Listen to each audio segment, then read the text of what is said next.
everybody. Hope you're all doing well. Welcome to that stream. That stream, my little stream. For God's sake, let me run the ad. Couldn't start an ad at this time. Try again later. I'm trying to start it now. Anyways, yeah, hope you're all doing well. My name's Deffers. Welcome to Jackass. Except not really. I really got to do like a crazy stream. That's what I'm missing. That's what I'm missing. I need to let people know that I am unhinged and I can do any stupid thing. They can't see me coming. That's my problem. That's why I'm not strong enough yet. I need to go crazier. I need to go insane. You know? I need to be showing people things they've never seen. They ain't never seen. Then I'll be ready. Then I'll be real. Not till then, though. Anyways, running the ad, getting everything ready. We got an interesting one. I did manage to scrounge something together. I almost said scrungle, which doesn't really make any difference when you think about it. I will say this, though. While I was showering today, some shampoo got up my nose. And I'll tell you something. Wow, that's disabling if you've got a mint shampoo. Ah, my hair is so minty fresh. Ah, my inside, my mucosal linings. What am I doing? Hello. Ah. If I'm sniffier than usual today, and I know that's everybody's favorite noise, you'll know why. Forgive me. Forgive me, for I have sinned and been sinned against.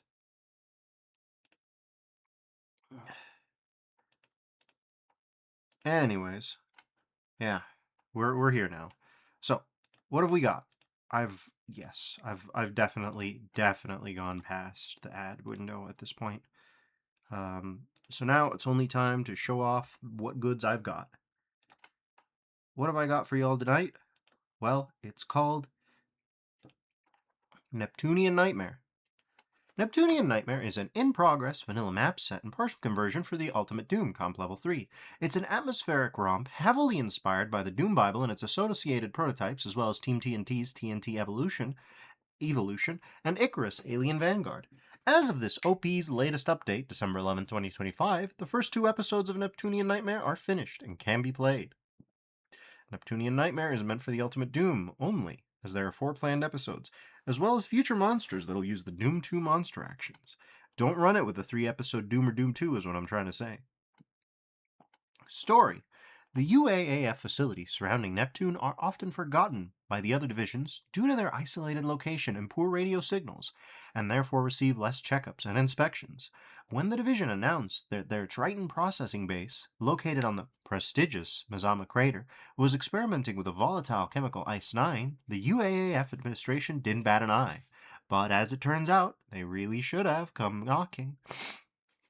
The Triton and Salacia bases went silent sometime after the Ice-9 experiment started, with quite some time passing before the UAAF realized that something may be wrong. They sent out a recon craft consisting of yourself and 2 other nobodies to inspect the Triton base for any potential casualties. And casualties there were. As you feared, the Ice-9 experiments were a complete disaster. Mummified corpses walking around the perimeter, strange skinned beasts patrolling the interiors, former personnel lobotomized into servants for an unknown higher being, or for nobody at all. The UAAF are not going to be happy about this, you think to yourself. Suddenly, the recon craft's engines fail, and it begins to plunge into the Mazama crater.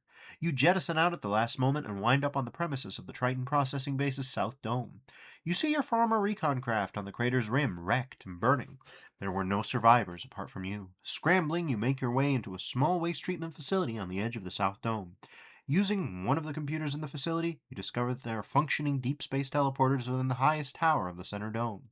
You don't care about the recon mission or the UAAF anymore, you just want to get out of here. But your Neptunian nightmare has only just begun. So yeah, that's it. And we won't get too deep into what's actually there yet. Good lord. Ugh. Don't huff shampoo, kids.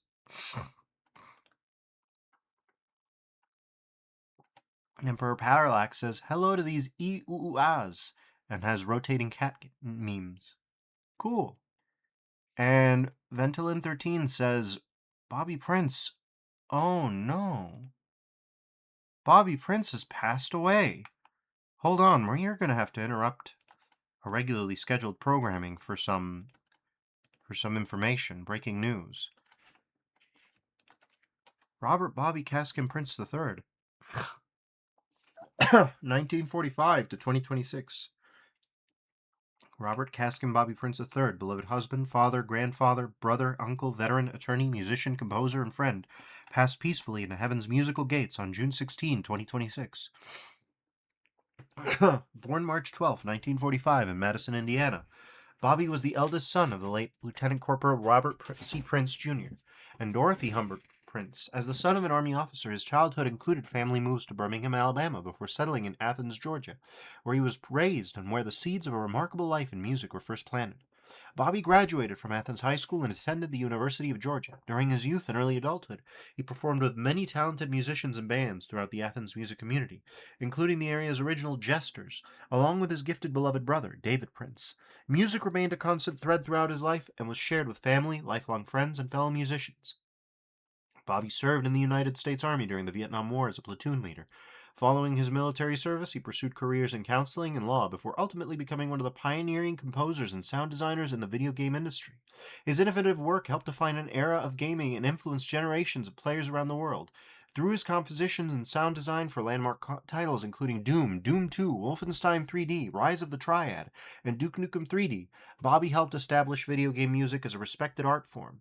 In 2006, the video game industry honored him with a Lifetime Achievement Award. In 2026, the soundtrack to the original Doom was selected for preservation in the Library of Congress, ensuring that his groundbreaking work would remain a part of America's cultural heritage for generations to come. In 2005, Bobby began a wonderful new chapter when he met and married his soulmate, Connie Freeman Prince. Together, they made their home in Pigeon Forge, Tennessee, where they shared 21 years filled with enduring love, music, creativity, faith, laughter, and devotion. One of their most treasured memories began with Bobby's unforgettable marriage proposal at Dollywood. After arranging for a giant message to be displayed on the passing Dollywood Express train, he surprised Connie by appearing with a song and a proposal on one knee, a moment that perfectly reflected his creativity, romance, and joyful spirit. As creative partners, Bobby and Connie wrote songs and stories, produced musical recordings and videos, performed together, and brought inspiration and joy to many through their shared gifts. Those closest to Bobby knew him not only for his extraordinary accomplishments, but for his kindness, humor, humility, generosity, creativity, and deep love of family. Whether composing music, telling stories, playing guitar, sharing laughter, or offering encouragement, he approached life with gratitude and an open heart.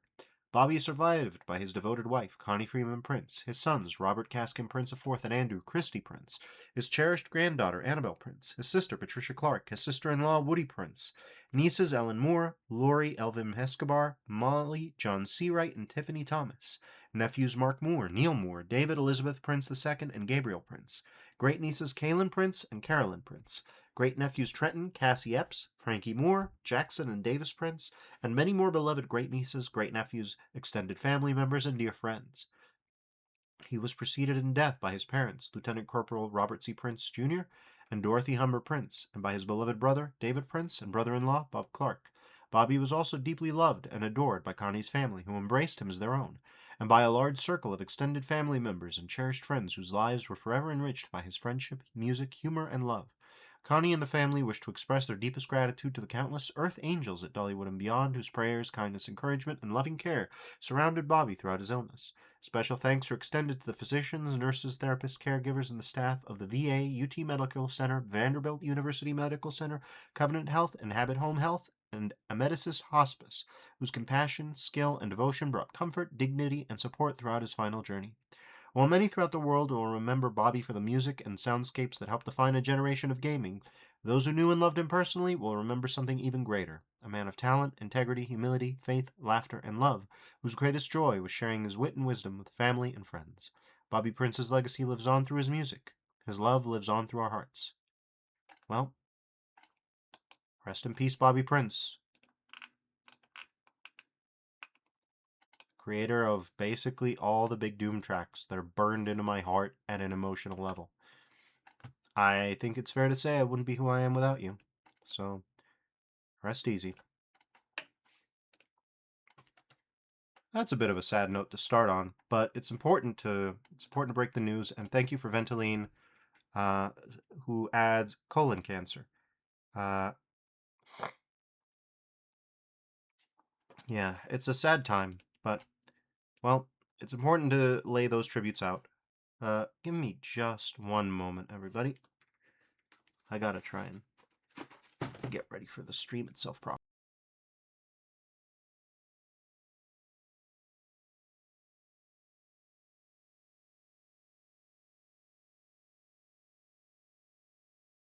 Okay. Yeah, it's a bit of a sad start to the stream, but what better way to honor that than to play Doom? Ventolin says, I just got done playing through Knee Deep in the Dead. Yeah. We'll probably want to do a playthrough of that itself at some point. Let's see. OBS, will you... Yes. Neptunian Nightmare, there it is. Emperor Parallax says, I play Classic Doom on my tablet. Nice. So that's a bit of a scary blorb. Well, let's begin. Which one? Triton Processing Base. I guess this one. I didn't know there were 3 episodes. UV. Alright. There's the window, staring out. Oh, look. There's even a crater. Nice. I believe we're using Nugget Doom for this one, maybe?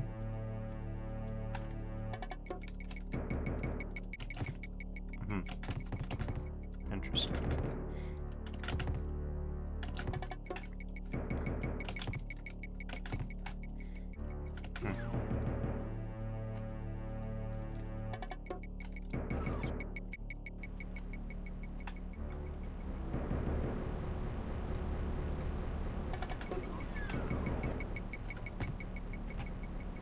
Ventolin says, this already looks really good. It's definitely interesting. It's meant to be atmospheric, and I think those are some of my favorites. Neptune's looking real big out there.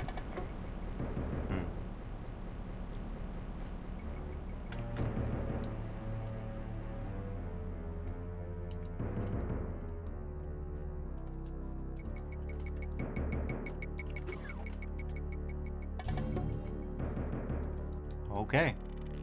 Well, I'm glad we found every nook and cranny.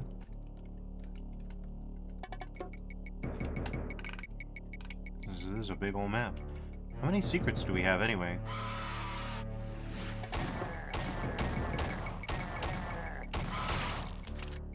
Okay. Ventolin says, atmospheric wads are always really nice. Hard agree.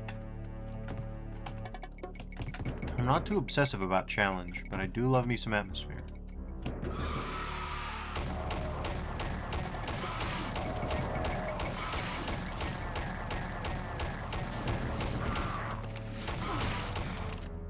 Exclamation mark. Huh, that was my hurt noise? I think I'm playing as a girl.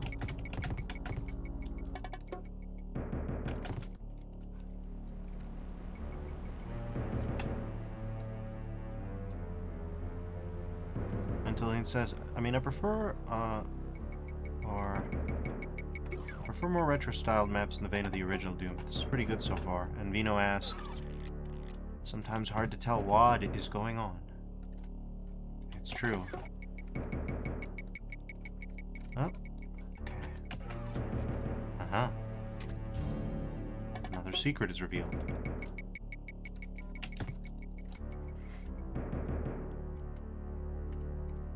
Well, let's save in case this is, you know, something. Nope. No, it's not something. It's glass. Ventolin says, I really love the early 90s wads / megawads. They definitely have a unique air about them. I love Roger Rittenhour's work on Earth and Mars and all them. So I definitely have to say, and the Pleiades series too. So I definitely have to say I feel you there. It looks like this is just a secret for atmosphere, and I really dig that, actually. If you're trying to explicate the spatiality of your map, I'm on board with that. Okay. I will note that we don't have...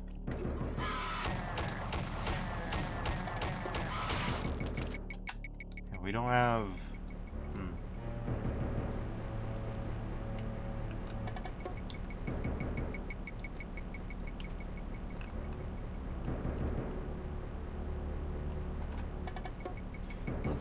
do... Yeah, there's no IDDST. Nothing comes up, so we're good. We can just leave. And Deline says, also, I like more episode-based WADs over full-blown mega WADs. Also, the MIDI I'm hearing is pretty nice.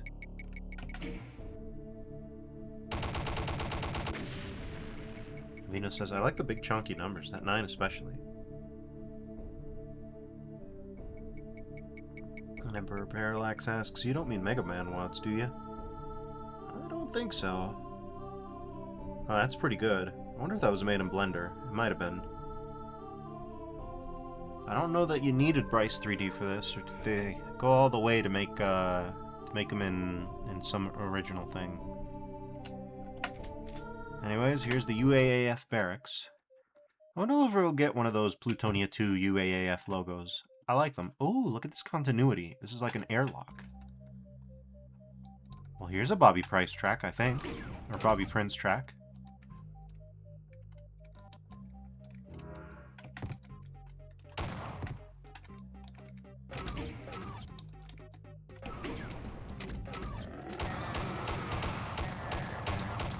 Says, oh, I mean megawatts, full 32 map packs.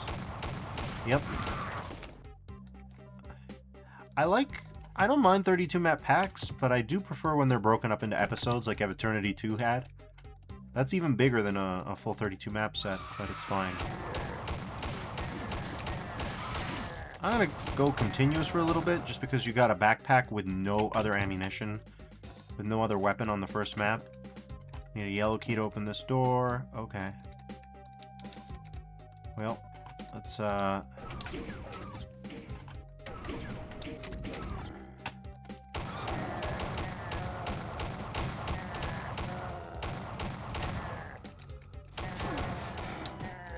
Dylan says, yes, episodes are best for me in my time I can play. Yeah. They're useful for me, too, as a streamer. I can play for a lot longer than many people can.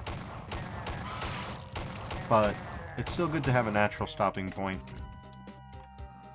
A 32 map set, I mean, I've seen 32 map sets that you can finish, like, almost in one day. Like, it's that intense sometimes. Okay. Antolin says, pretty creepy imp variant I just saw. Yeah, they're pretty good.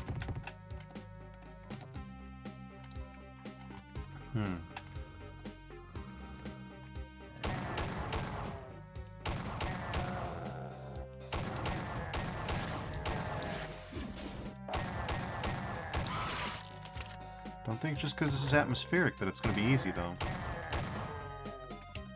I wonder what I missed, if anything. I could have missed anything, really. We'll find out later.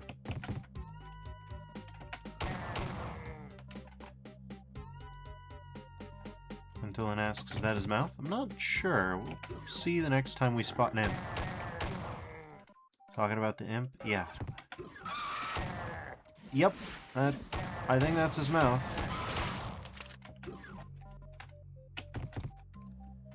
Okay, well, we're not doing great. We're doing a little better.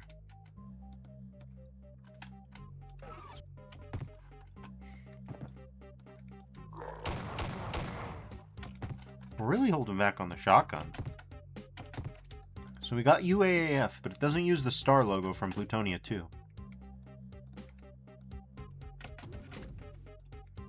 Angelin says, damn, shit's wide open. Yeah, a bit.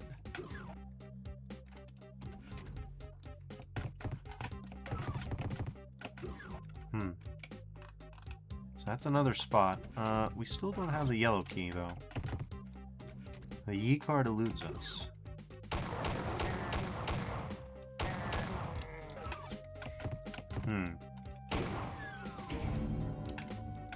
Well, that's good. We're gonna need that.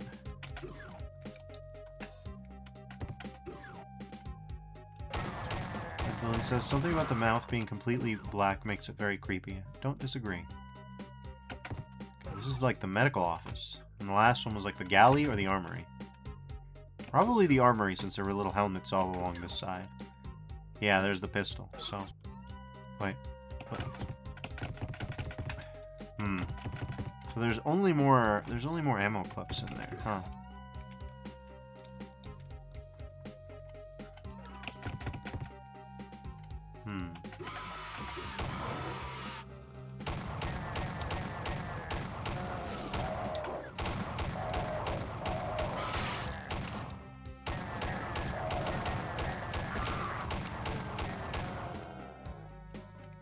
Dylan asks, ever play the mod Project Malice? I don't think I have.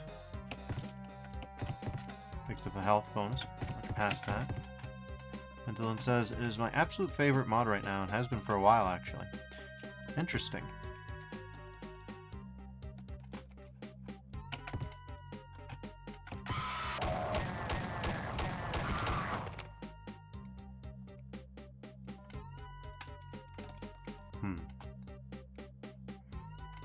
Here's a chainsaw.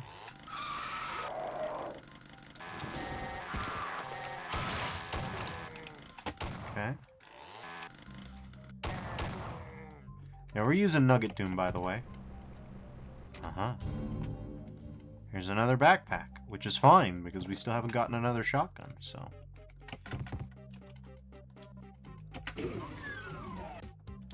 Okay, that opens that shutter.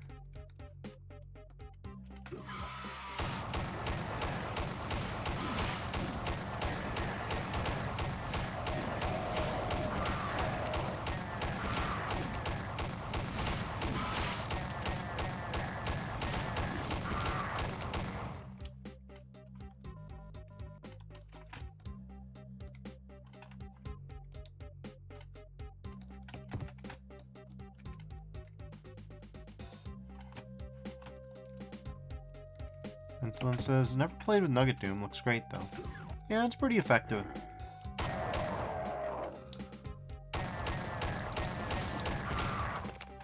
And Dylan says, I really like using Retro Doom / Chocolate Doom. I like modding too much to never be far from either MBF21 or Z Doom.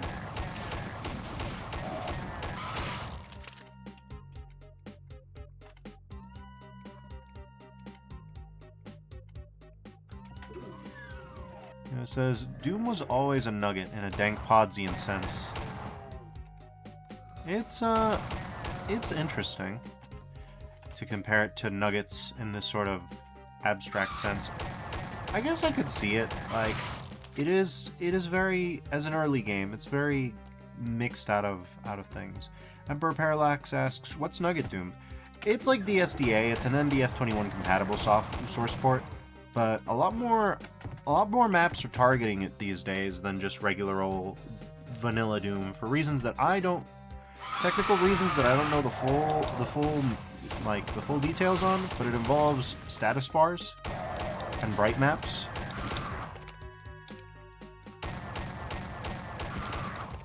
So if you, as a map maker, have like bright map integration and things like that with your map, a lot of the times they will go instead for, Nugget Doom. And I've had situations, maybe in part because my DSDA Doom is out of date, where for whatever reason the audio will just be an absolute disaster, completely fucked. And it works just fine on Nugget, even though my Nugget Doom is out of date. So I couldn't tell you why.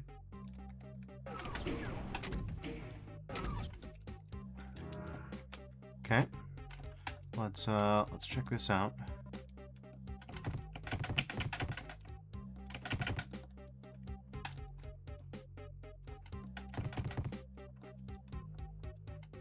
Pentolin says bright maps are good. Agreed. Emperor Parallax says Nugget Doom isn't in Delta Touch. Yeah, hopefully they bring it eventually.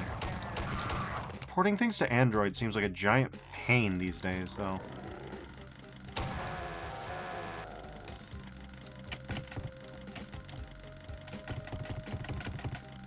Looks like we're clear. We can get in through here and just...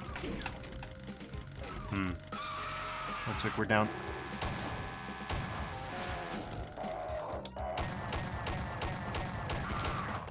Okay.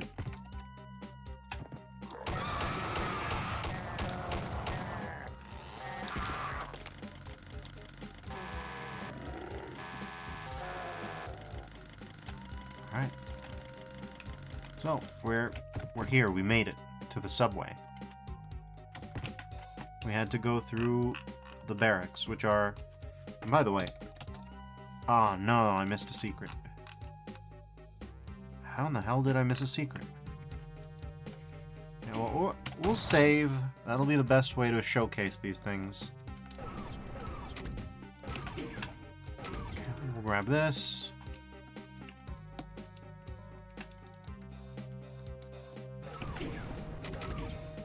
Go here.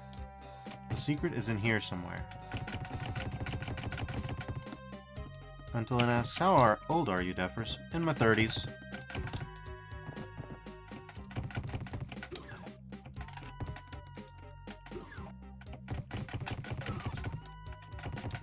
Interesting. Huh. Okay.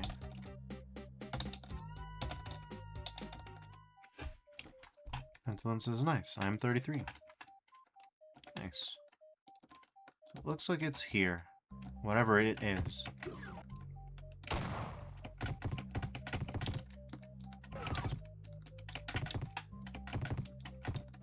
Huh. Your guess is as good as mine. For Parallax is 32. Ventolin asks, you an 80s or 90s baby? 90s baby. I think we're all 90s babies at this point. Mathematically speaking. All of us who have chosen to reveal our ages.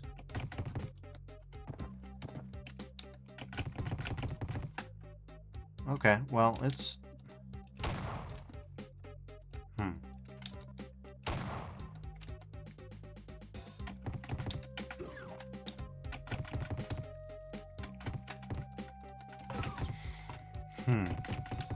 Ventolin says 90s babies are the best. Perhaps.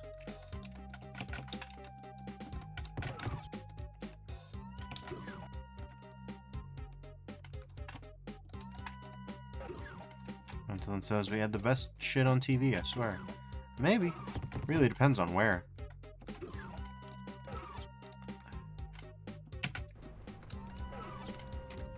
Really now. Really now. So that's the computer area map. Well, that doesn't really help. But yeah, it was this. Yeah, because it had the green button. That's how you know and the corpse in front of it. That's how you know. Emperor Parallax says, I remember the thousands better than the better than the 90s.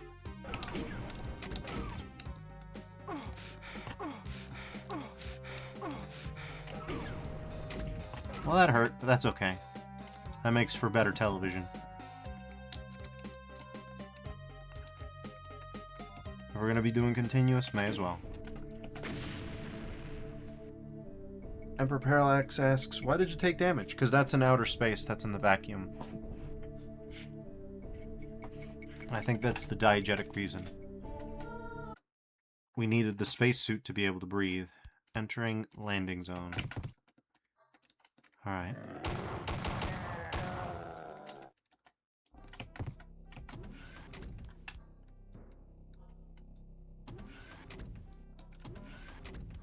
I've heard this track before.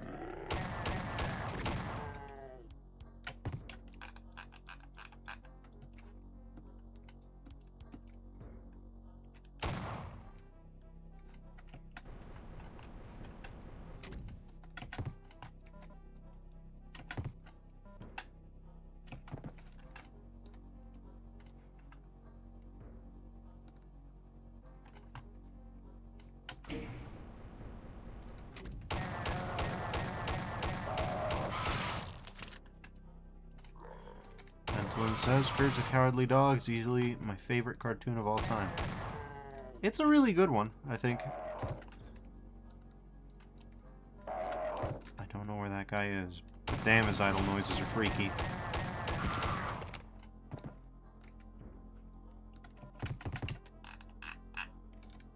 Follow me, please, camera.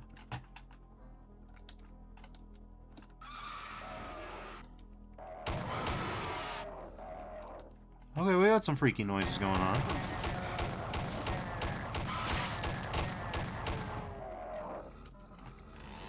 We can pick up shotgun shells this time.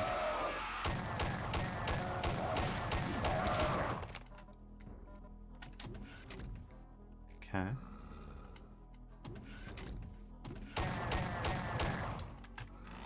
Well, yeah, I would definitely say that Courage was nightmare fuel for me as a thousands as a kid who grew up in the thousands, because I wasn't born in the thousands,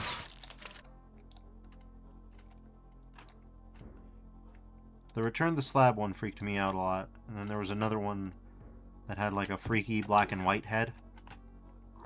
That was like live action. That one also freaked me out a lot. Like all shotgun.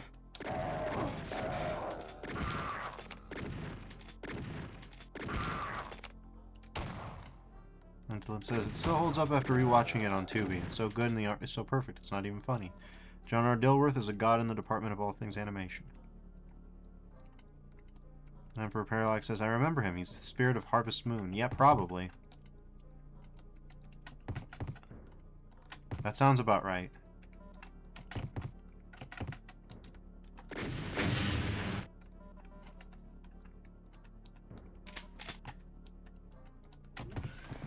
Oh god, we're in it. Oh, and there's poison again. Okay, so the barrels... Until it says, and his art style is so iconic. It's pretty good. I don't know what other stuff he's done besides Courage off the dome. Oh god, it hurts. It's Hurts Juice. Welcome to Hurts Juice. Okay.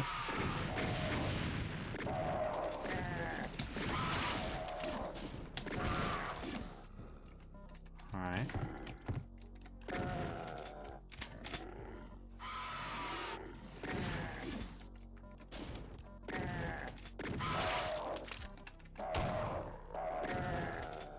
Parallax says, oh, I see, it's a pain floor. It is. I think the implication here is that it's heavily radioactive. However radioactive it may be, you can shoot through the windows, no problem. Let's grab this.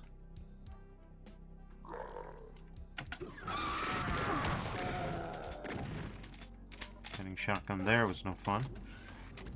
Until it says, also the Harvest Moon, the floating head wasn't scary at all to me. I thought he was actually pretty funny to a certain degree. Not me, if we're thinking about the same floating head, which to be fair, Courage the Cowardly Dog sounds like a show that would have multiple floating heads. That one freaked me out. Don't ask me why.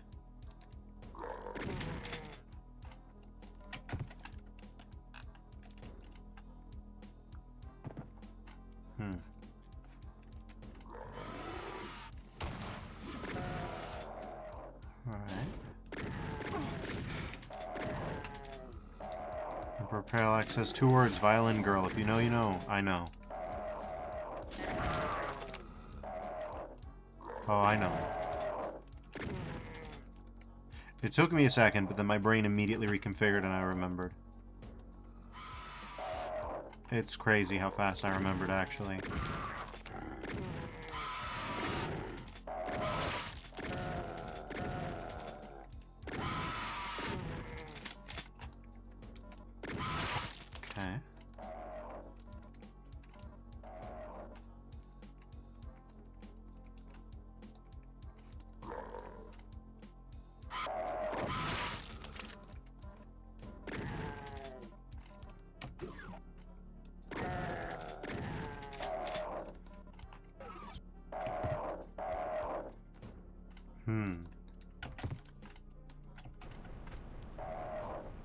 Lord. Now there's a floating head I love.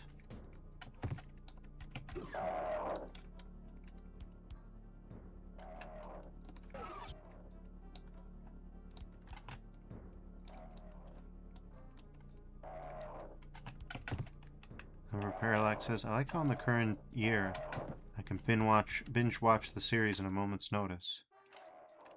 The power of modern streaming.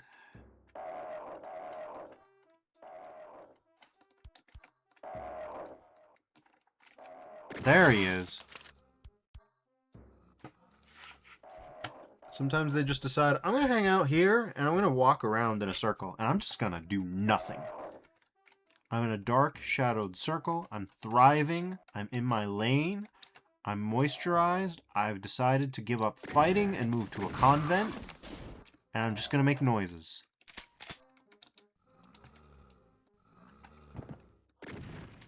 I'm just gonna make noises.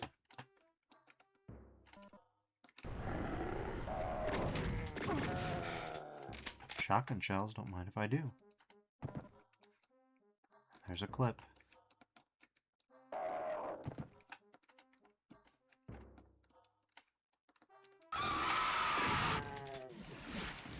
Okay.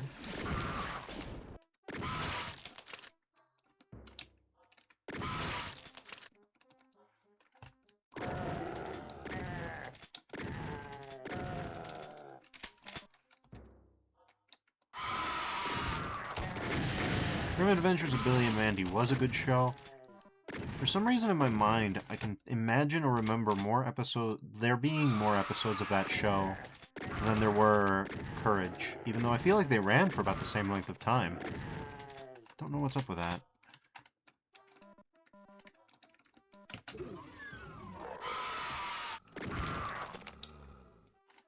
Okay, well. Once we're in there, so... HGR hangar, I guess.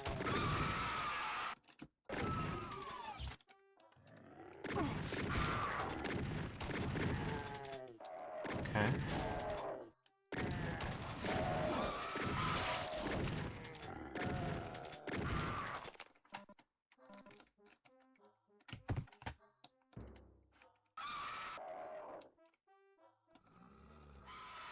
And it says maybe the plot was more dense so you remember more stuff.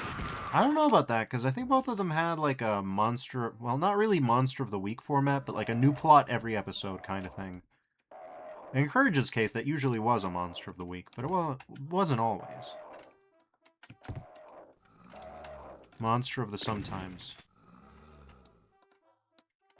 And I guess in Billy and Mandy's case, it was Monster of the Most Times of the Week. But not always, not every episode. Yeah, Billy and Mandy, I would say, was the less dense show of the two, really.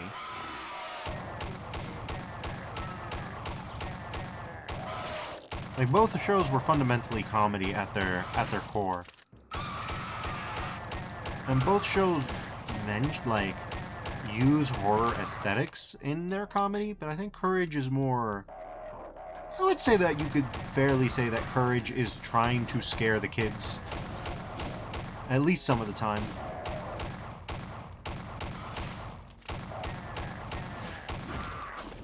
Courage is sometimes trying to scare the kids.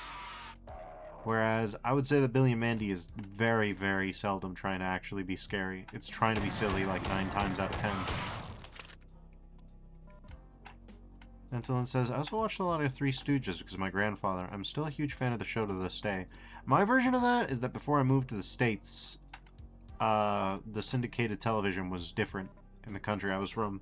So you ended up getting a lot of... anime. So I have bizarre old head tastes on anime, like as random throwbacks. Like, yeah, sure, Toonami, but what about Lupin the Third? What about Lupin the Third? And the answer is nobody remembers Lupin the Third. What do you mean? And it's like, don't get me wrong. The original syndicated release of Dragon Ball Z also came out in that country at around the same time. But then, like, OG Speed Racer, also, same deal. My chat moderator, Sally Miyake, who's not here right now, has a similar story, but instead of about, like, Lupin the Third and all that, it was some other shows from the 60s, and along with the 90s Moomins, which was also an anime, I guess, but since they're Finnish, it's like Finn anime. It's weird. Okay. So we got the Blee card. We can leave, hypothetically. There's a secret I haven't found, though, so... Well, that'll be fun.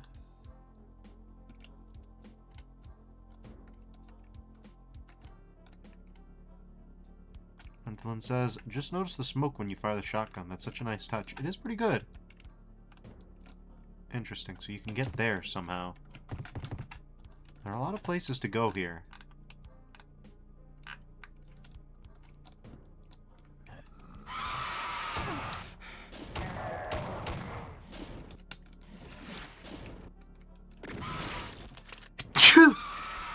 Ah, sorry about that. Uh-huh. The secret's revealed. Nina says, bless you. Thank you. Ventolin says, I never see wads do that to the shotgun. I think it has something to do with the, well, you're around here somewhere. There you are. Has something to do with the connection to the Alpha Doom.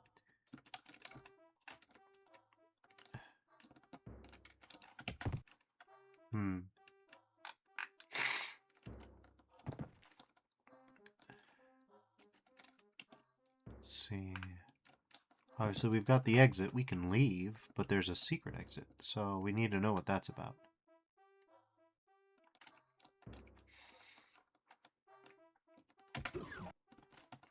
Ventolin also says, God bless you. Thank you. Huh. Red key. I forgot about the red key. Oh, we've got to go back. Interesting.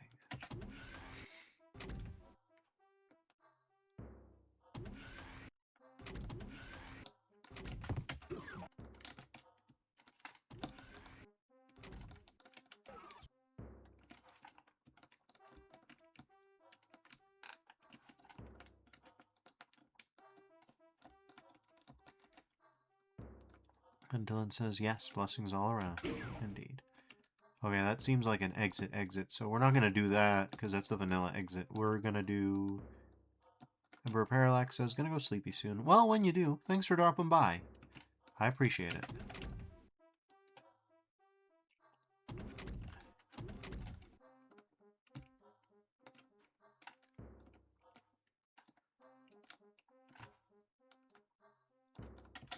R&R, huh? Recreation and room. Ah. Oh yeah, sure enough. I remember this.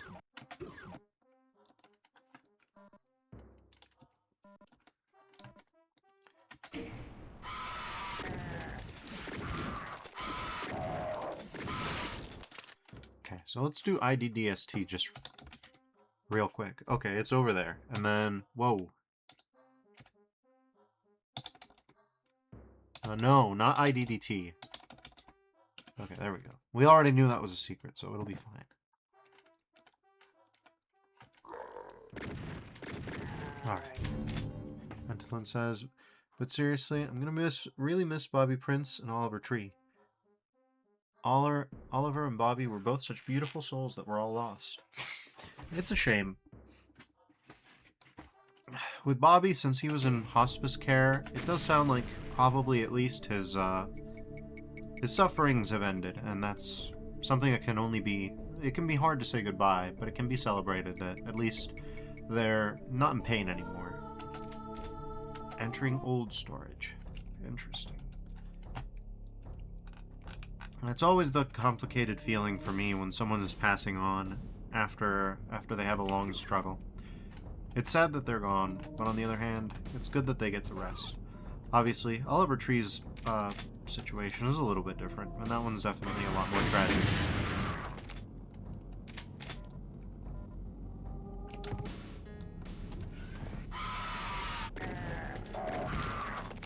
Interesting. Old storage.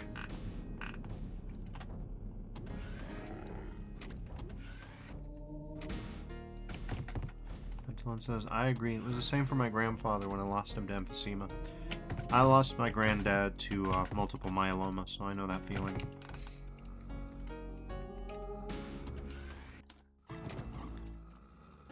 Okay, we aggroed some kind of pinky.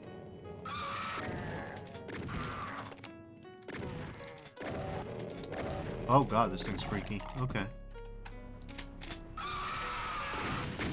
Parallax says, my grandpa died from a botched heart surgery. Well, condolences all.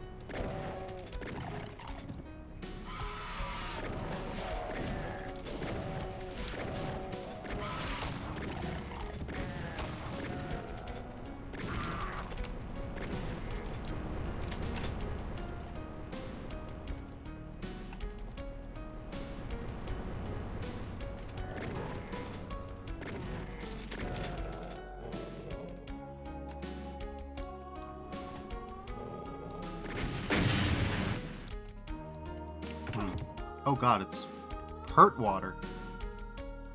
I guess that must be the Ice 9 we've heard so much about.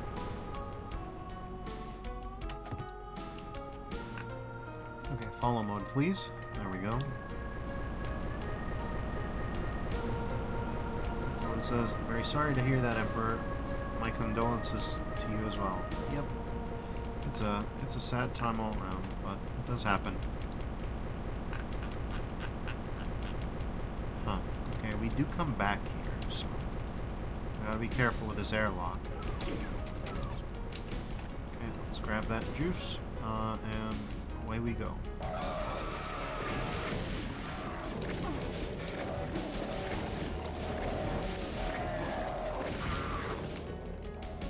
Okay.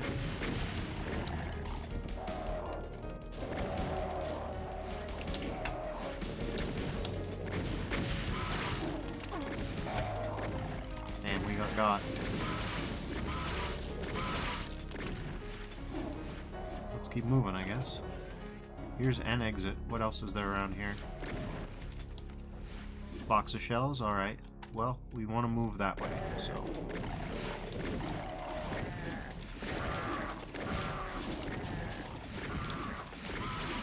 Got it. Until it says... It's never easy losing someone that has an effect on your life and the way you grew up. True. It also says, these maps are really well done thus far. They really are. Oh god. Oh, I like this. I like this thing, though. It's a little bit spicier than the regular chain gun. Not by much, just enough.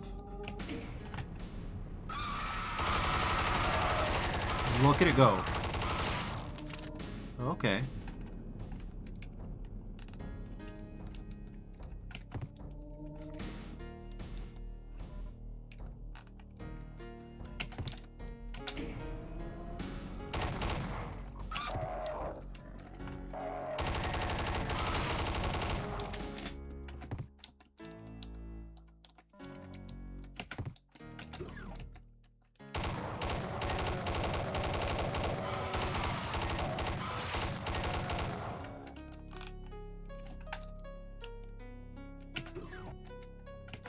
This opens up, supposedly. And it says, I thought the water fountain spray was some freaky water elemental type enemy, dude. I mean, I could see that happening. All you'd have to do is color correct the flesh wizard from Torm's bestiary to be watercolored.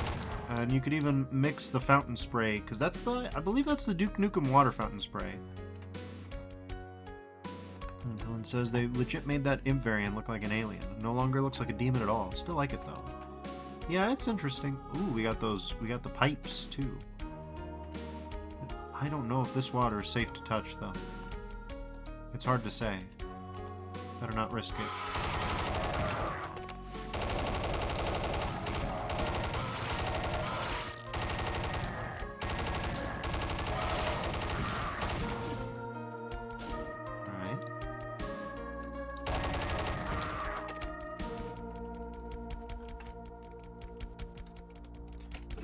UAAF. Well, we've got the red key, so we can go in and out as we please now. Don't need to go through the open air area.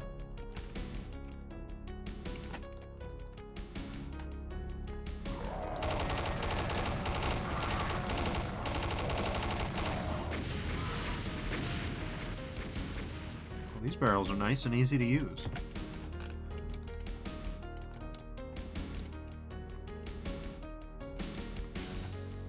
I feel like there's a real art, thanks to auto-aim, to the placement of explosive barrels.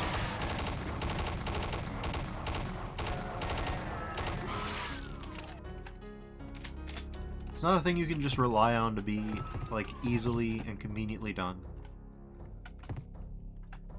Dylan says, and yes, that's most definitely the water spraying sprite from Duke 3D. Yeah, you could overlap a flesh wizard with that. At least that's what Brutal Doom calls it. I don't know what it's usually called. I know sometimes it's called a Pulse Demon too, depending on what pack adds it. But that one tends to be black and white and makes a lot of noises. It's like a Merzbow song.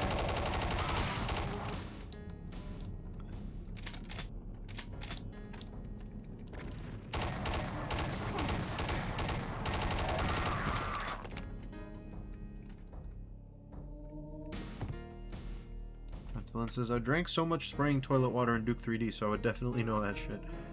We've all been there. Sometimes the numbers just aren't in your favor, so you've got to smash a toilet and slowly bring yourself back to life. Wake me up inside. Oh god. Also... yeah, that's what I thought.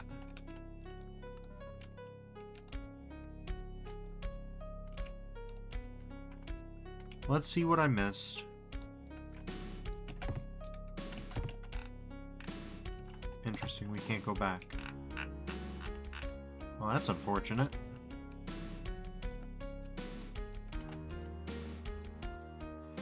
It says it takes so long to fill your health up drinking water. It's true. You know what other game has that? Ken's Labyrinth. I learned that from Civi the other day.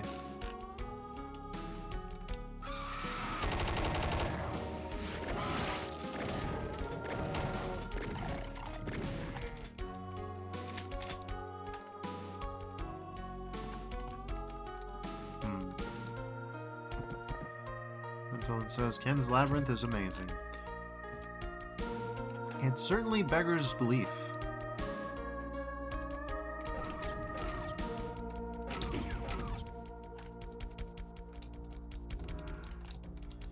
It says such an underrated gem that a lot of people don't know about. It's true it is obscure. Okay. But we are just...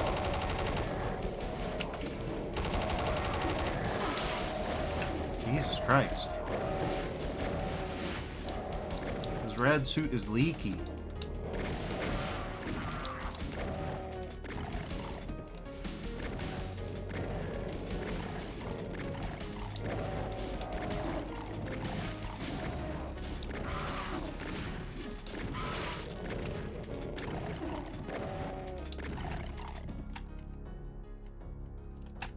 Nothing here. Glad I checked. More bullets. Jesus Christ, this rad suit. Oh god. Oh god. Oh, we made it.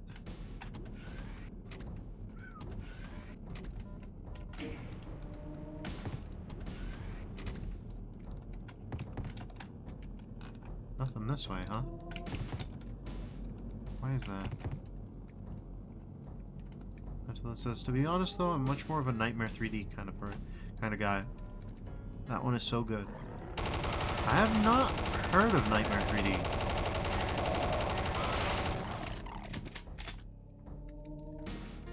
Or at least if I have, I've forgotten about it.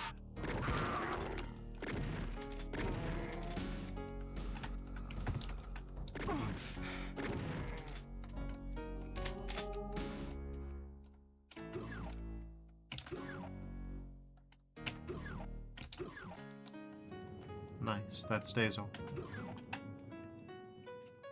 Antolin says the soundtrack for Nightmare 3D is absolutely phenomenal.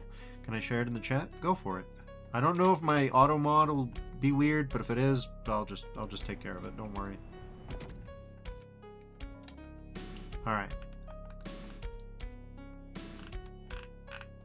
So apparently, now we're kind of free. Kind of. Interesting. Not what you want to hear, but interesting.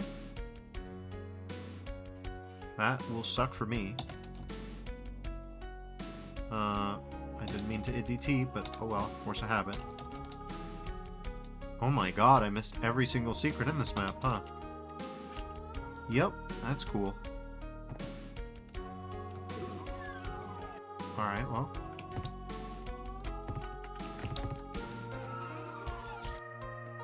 Huh.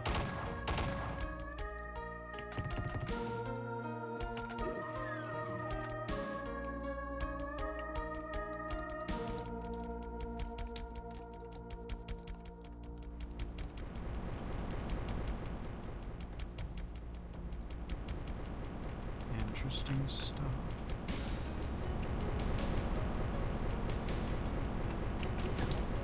Oh, okay. Fair enough.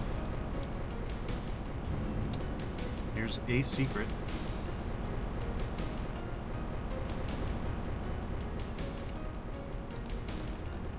I don't know about that second one. Until it says the second link is the soundtrack. Nice. Alright. Let's see. Until it says the first one is gameplay, so you can see if you remember the game. And give that a quick peek. See? Hold on. Whoop. Interesting. Oh, so it's like a wolf-like. Interesting. Or at least from what I could tell from the thumbnail. Takes a while for my YouTube to... Yep. Copyright David P. Gray. Interesting. Okay. Episode 1. Sure. Yeah, sure enough. That's a wolf-like. I see. Neat. But no, yeah, I don't think I've heard of that one before. If I have, only in passing. Okay, here's the entrance. So we're trying to avoid that.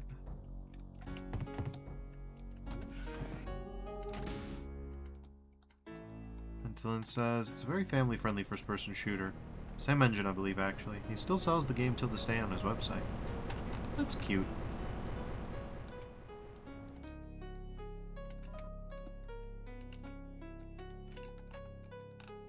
What's the deal here?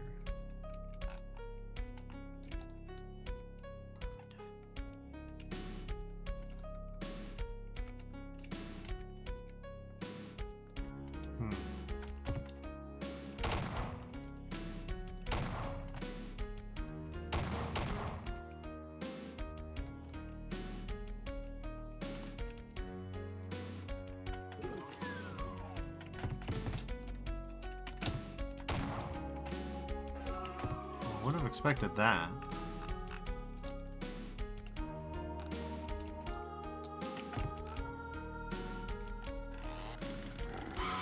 Oh god.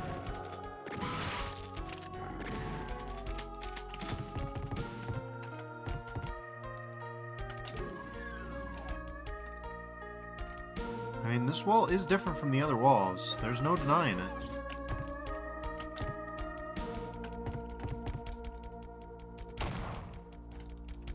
But just because it's different doesn't mean that shooting it will do anything. That's an odd duck for sure.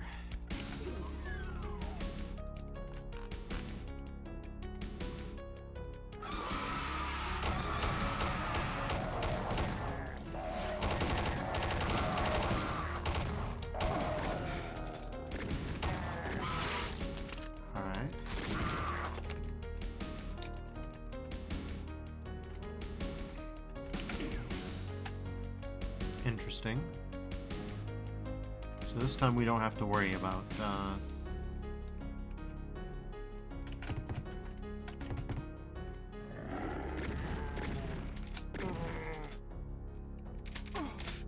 ouch. Well, okay.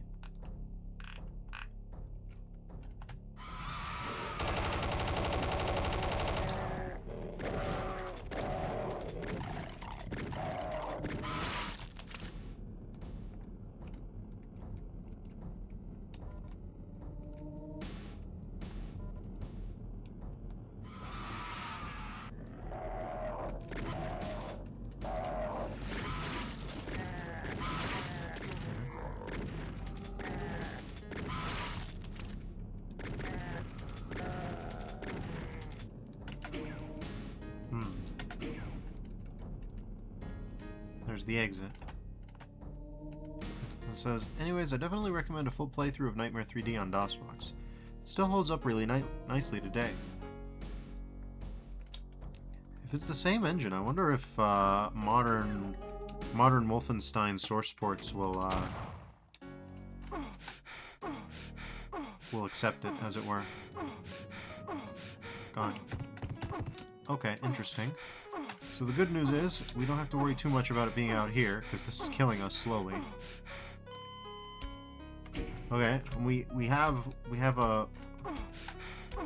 Oh god, this is gonna suck. Okay.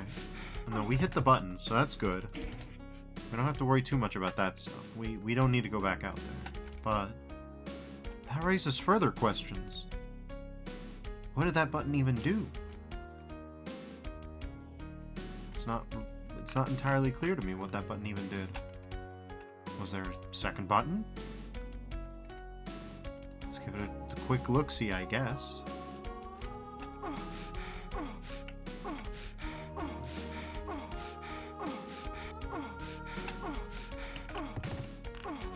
Okay, well that's not it. Let's put it like that. Nope. Alright, interesting. It says, I was wrong about the engine.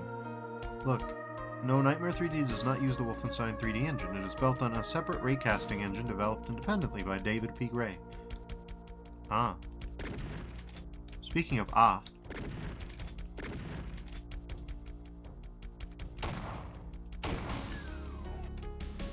Sure enough. What do you do?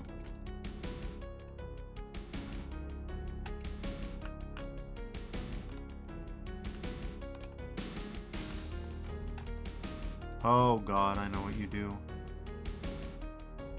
Okay, well. This is gonna suck, but it makes for good TV, I guess.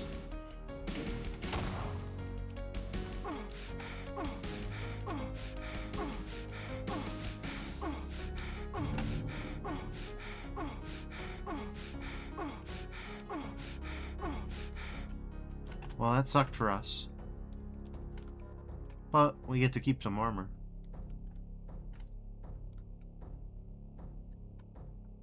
Any more shootables out there?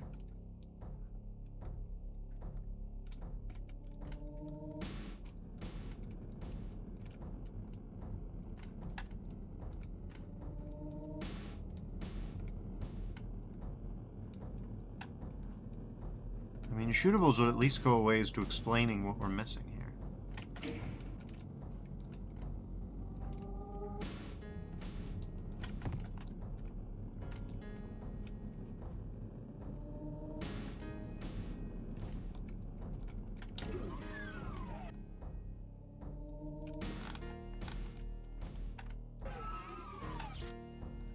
I see no hidden switch. No, I see no hidden switch. Nothing you can shoot either.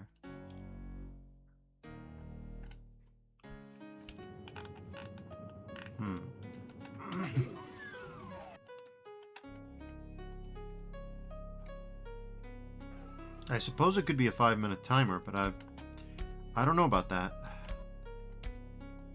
5-minute timers are usually too mean to be my first assumption for why I haven't gotten a secret.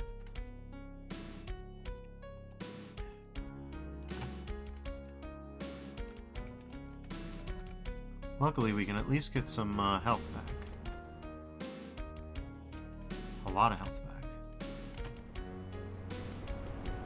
Neptunian says David also made these games and links to the Hugo trilogy on Good Old Games. Interesting.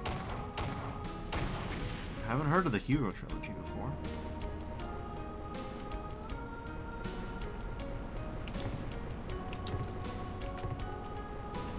Neptunian says those came before Nightmare 3D, I believe. Wouldn't surprise me.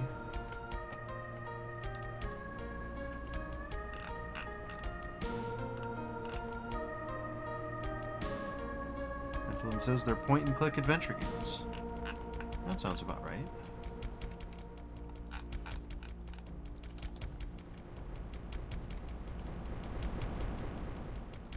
So yeah, the remaining mystery is how do you unlock the one secret? That I don't know.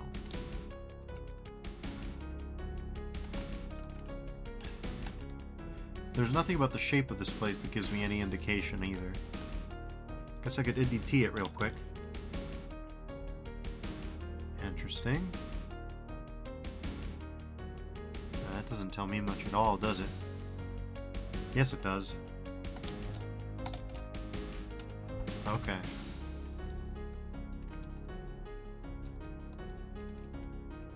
Right here.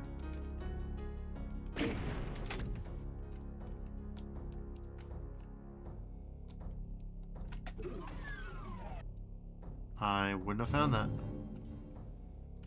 What is going on there? I don't know about all that.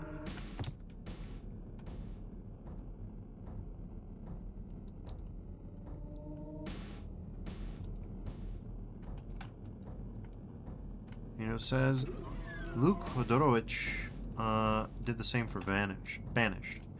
And Ventolin says that the Hugo trilogy were released from 1990 to 1992, while 3D was released in 1994. That sounds about right.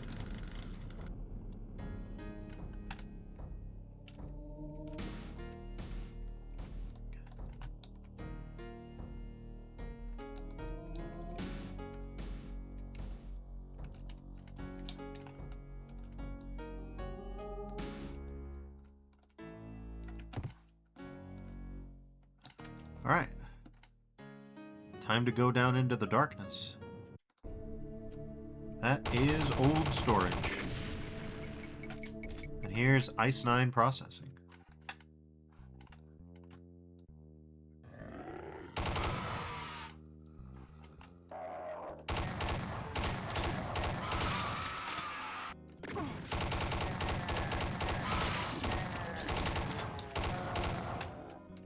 Well, we're not doing so bad.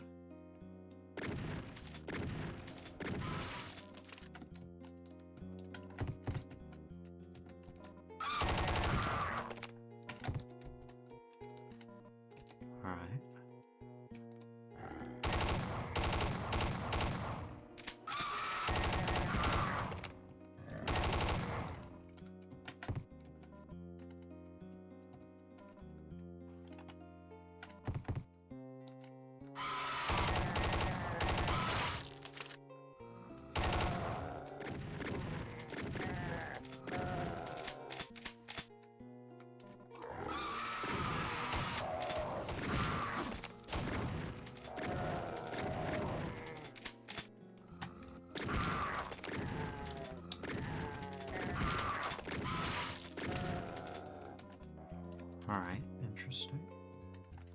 We're in some sort of big chamber.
Interesting.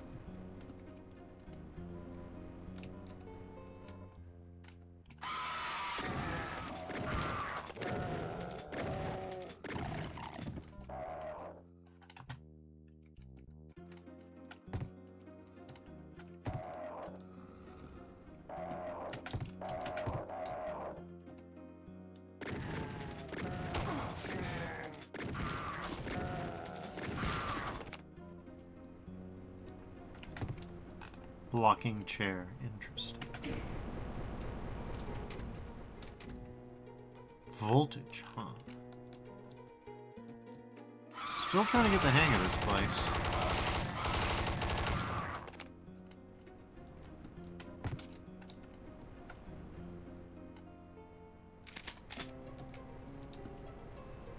Ah, yes. Crushing voltage. We all know about it.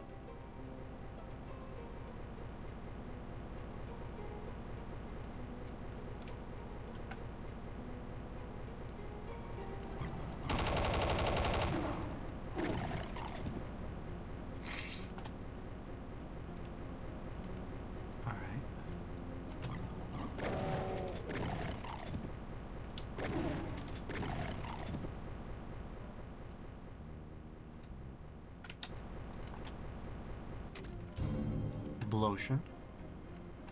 Many blotion. Powerful blotion.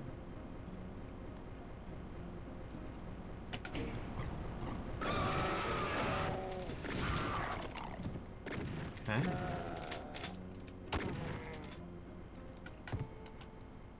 Read a card. Interesting.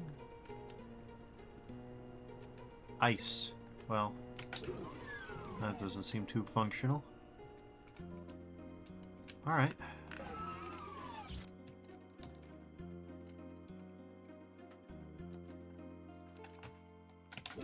We've got an odd little combination of Doom and Kurt Vonnegut here. I don't know what to make of it.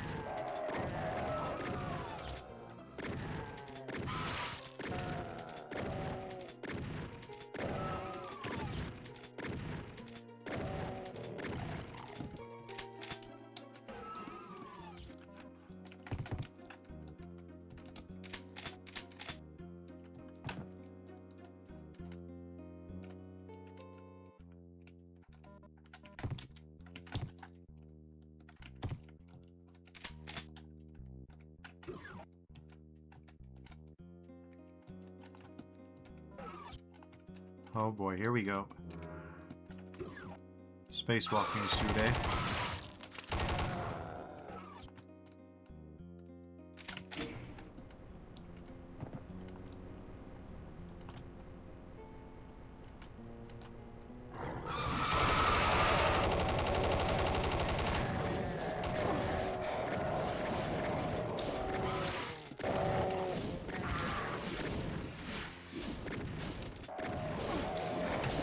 Hate whipping shots like this.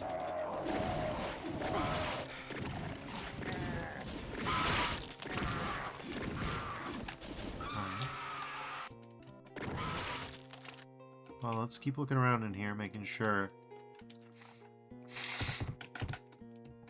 Don't want a repeat of last map's little escapade, do we?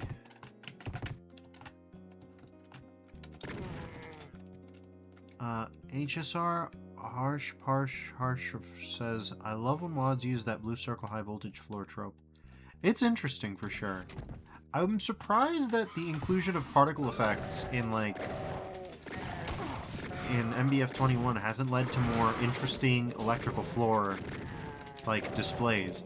Because, yeah, you can't have, like, floor textures as such, but you can have particles that look like arcing electricity, I would think. But so far, mostly particle use has just been like rain. Or falling ash, which is like rain, or snow, which is like rain. But in theory, the particle system that is allowed by most MBF source ports would permit you to do like floors arcing with electricity. Oh, hello. It's a little weird. I'm not sure what this is trying to convey.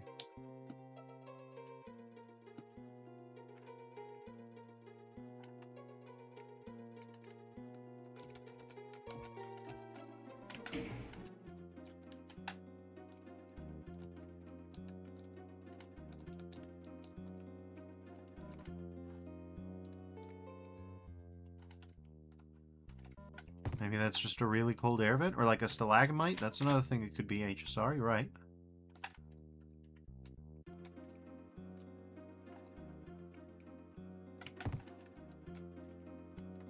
Huh, okay. Well, we don't have the bleak card yet.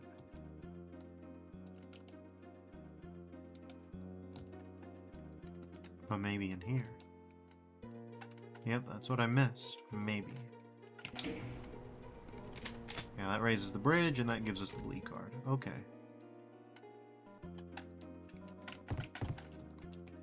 Ventilin says, MBF21 is really able to pull off some really neat things. I agree. You don't usually see too much of it, but when you do, it's crazy. I need to play Denapsed at some point. I've heard that one's really wild. HSR says, ooh, maybe the pipes are split open when you open them and it's spraying everywhere. Could be, but we do have the Duke Nukem fountain thing. So I'm not sure if that would be... if they would want that instead. But maybe they just didn't want to do it upside down?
Ouch.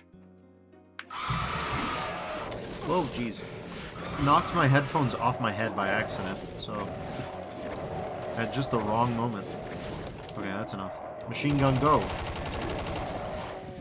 Well, it didn't have a lot of juice left. Flint says, No Time to Freeze is really good with taking advantage of the power that is MBF-21. Also, Forbidden Compass is a good one. Marine's Best Friend is what MBF stands for, I believe. It is. Lee Killa made the original Marine's Best Friend. And it's really... Ice Nine Synthesis and Processing. It's really wild. It's not a surprise that Lee Killa ended up working for improving matmul libraries that everything uses. That's a real hometown hero moment for the Doom community, I believe. Interesting.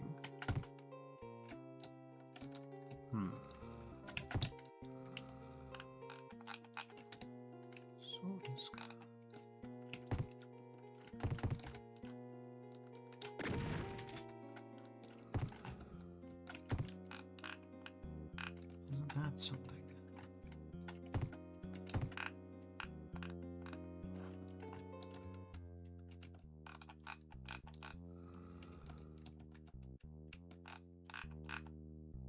Huh.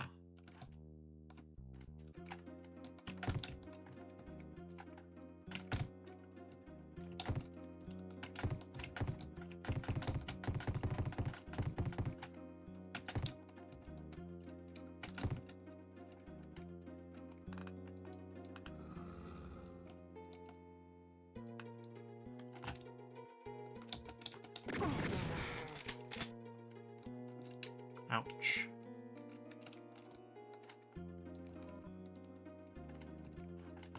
This Doomgirl's version of the ouch face is double exclamation mark.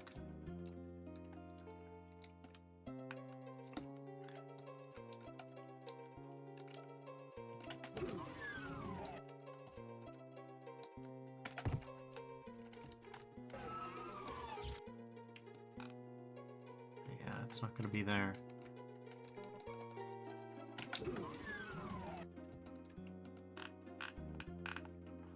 So where am I supposed to go? Haven't been in here, maybe? No, I've been in here. That's where I got the yellow key card.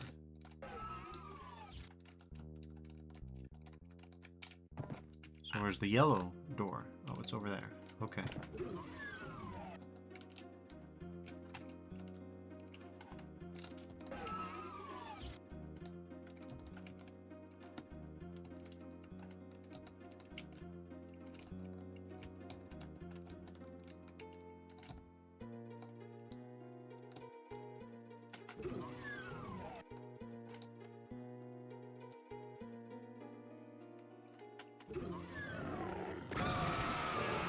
Let's hope there's an exit sign by the exit.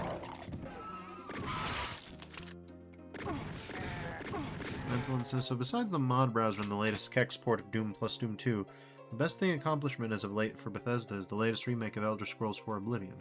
Because very much in awe of the mod browser and the latest Kex port, literally something I only dreamed of, to be honest. Yeah, the mod browser is an interesting tool. Oh, that's... I didn't expect that. Okay. Well, I guess that one wasn't gonna have any highlighting, but that's okay, I guess. We already saw the secret level, so it's not that big of a deal, I suppose. Entering central computing. Okay. Yeah, the Kex port is definitely interesting. I always loved the id Games archive, so I don't mind it too much, but it is a nice achievement. Especially for the Night Dive crew. Antolin says, apparently the game that is currently being worked on besides the obvious Elder Scrolls 6 is Fallout 5. Wouldn't be surprised. Yeah, I remember that from the leaks. It'll take a while, though. And they're probably only in pre-production for that still. And I hate to say it, but the current stuff with Microsoft might end up holding them back. I don't know. Might be an interruption. Hopefully it doesn't affect Bethesda too much, but a lot of studios that I like are getting hit by that.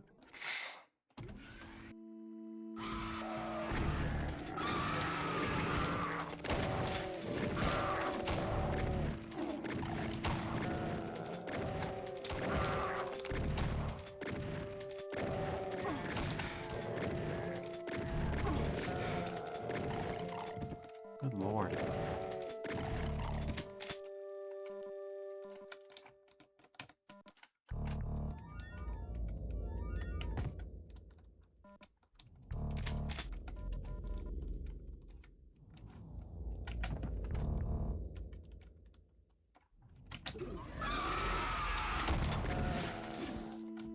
Okay.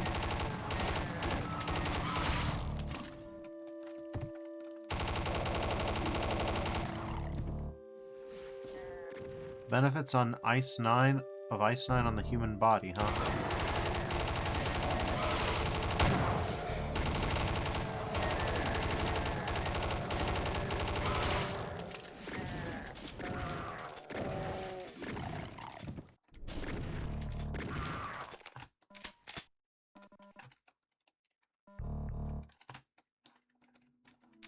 Influence says, and yeah, that's terrible, but at least we all know its software is safe, and that's good enough for me. Yeah, they're probably not going to get hit very hard, just because they tend to sell guaranteed hit makers. They've got really good technical expertise that other studios rely on, and they're really not that big of a studio to begin with, so the cost reductions can't be very high in the first place. UAAF, something, something, something. United Aerospace Armed Forces. Okay. Presented by KV Glockner. Interesting.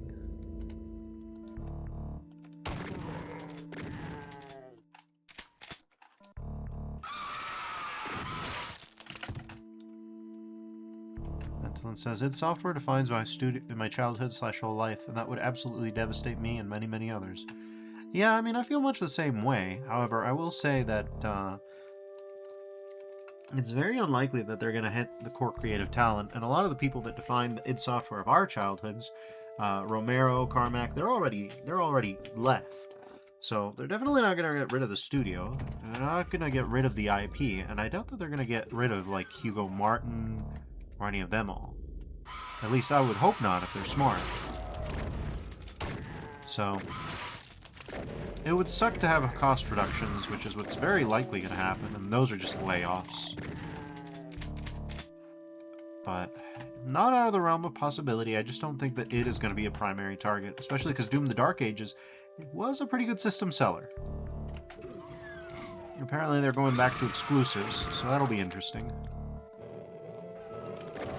It'll be unusual if they put id games to be Xbox exclusives. I'll put it like that.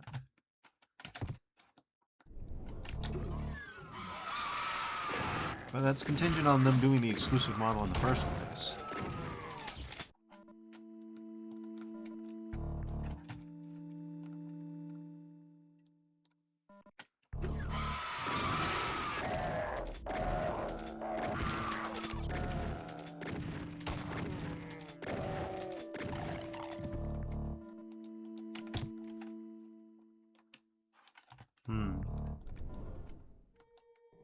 There's the building we were in last time.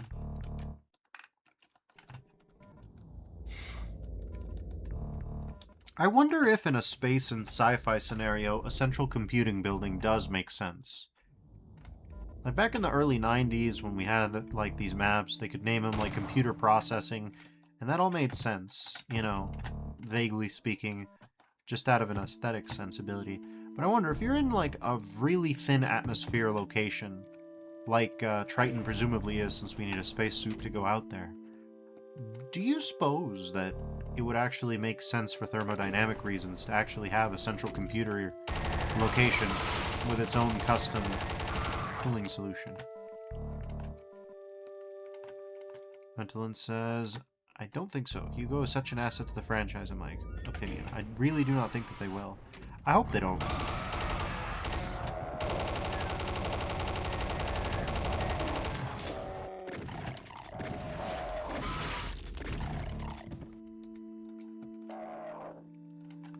Hopefully the new Xbox people are smart about it.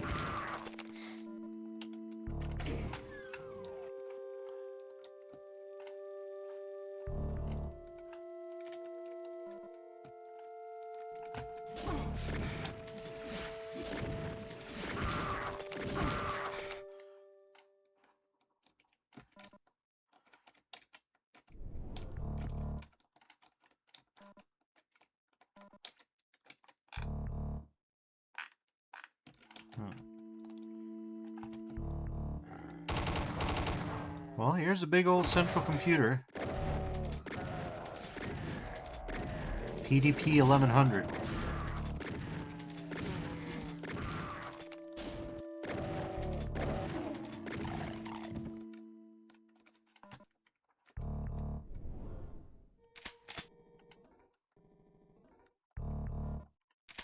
And says, but yeah, the original id devs will always be the greatest in my opinion, and as I'm sure many others will agree. True. And Antolin also says, my second response after the Hugo one was that I don't think any future Doom game is destined to be Xbox only. Oh, Doom for sure is going to be an odd one. id in general, just because they're so important about pushing technology forward. And honestly, given the fact that, you know, Xbox more than any others is like running an NT kernel, like id as a technological developing studio at the cutting edge has implications for the entirety of Xbox's development stack. So I see them as having more latitude anyways. And Kavoth 6 String says, this looks like a cozy set. Good luck, have fun. Thank you. I do agree it's cozy. It's interesting. It's got 90s vibes in a good way. Oh god. We got a big mess.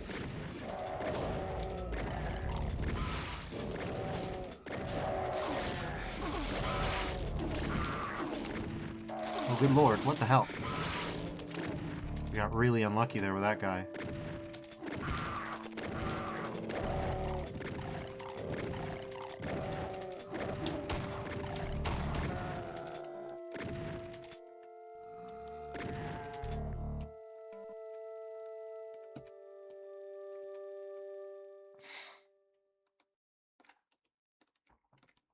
Well, I'm hopeful that this will turn the lights back on at least.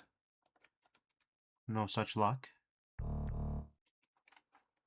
I don't hear anybody, so that's helpful.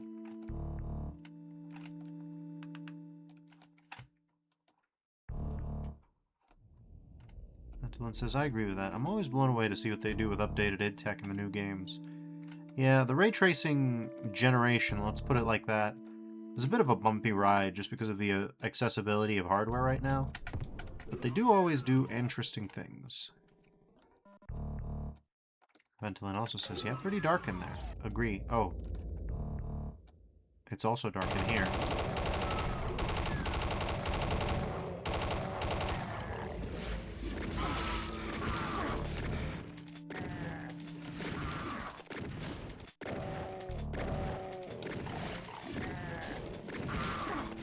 Jesus.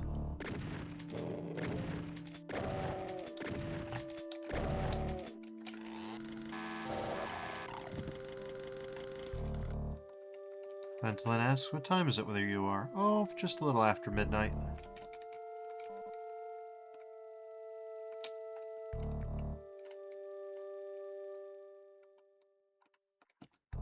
$12:21-ish.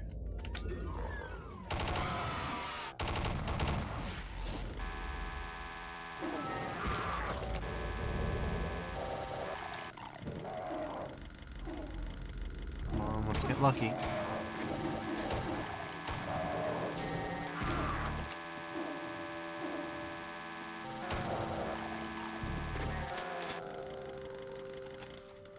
Okay, well, we're getting fairly bodied.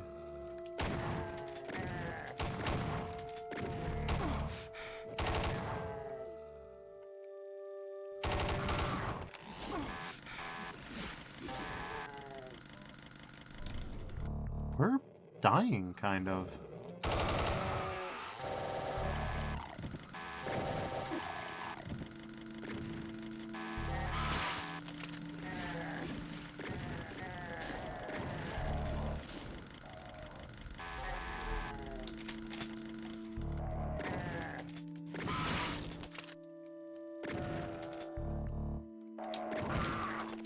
Got him, though. Some of them, anyway.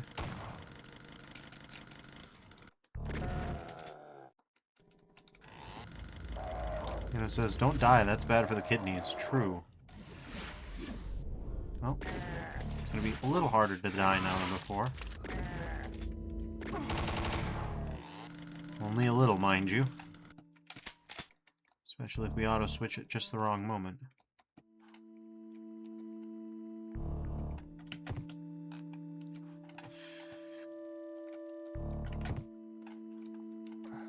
The stim pack helps.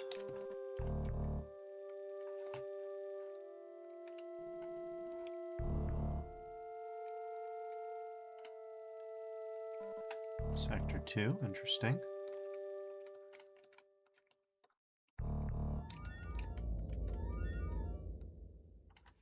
Sector 1, interesting.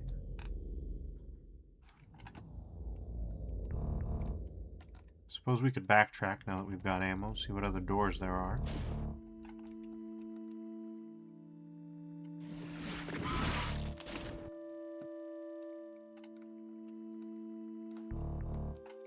There's some emergency voltage. Oh god.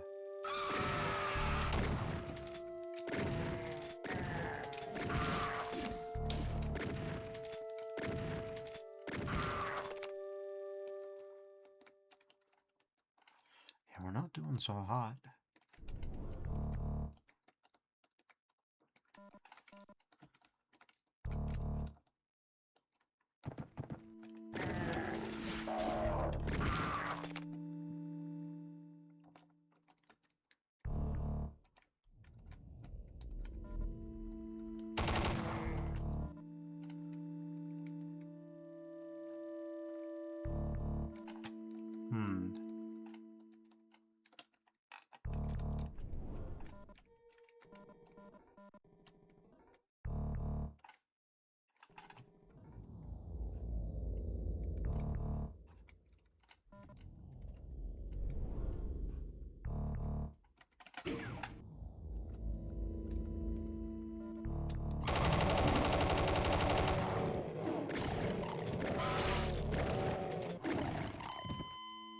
God damn it. I don't suppose I saved. A while ago. Like 30 minutes ago, so... Yeah, this ain't too good for me, but that's okay. Well, maybe good for me, I don't know. We'll have a shotgun and machine gun soon. Pentland says that sucks. Oh, it sure does. But we'll get back. Sooner than later. Be nice to get that, though. HSR says, oh no. Yeah, it's not great, but we'll manage somehow.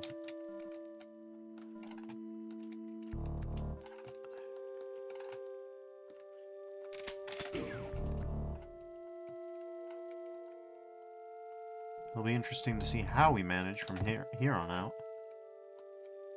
Pentland says you win some, you lose some. Oh, indeed. Hold on.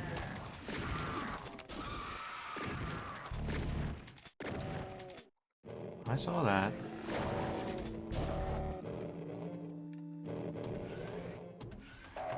Interesting. Partial invis, I'll take it. Not the most useful thing in the world, but we'll get some use out of it.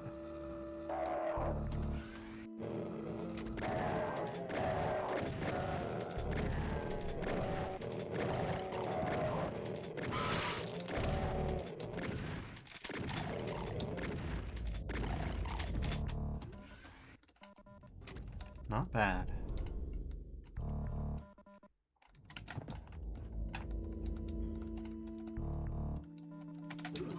Let's move quickly while we still have this.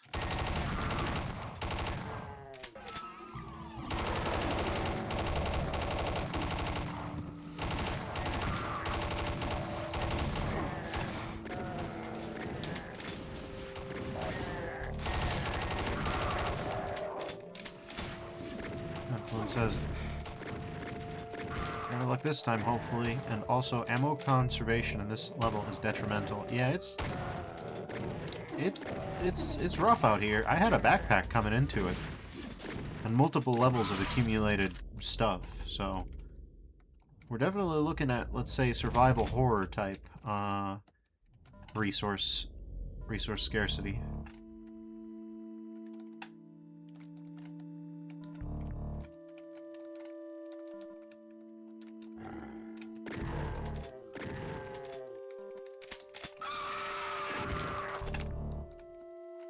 Antlin says, you aren't pistol starting, are you?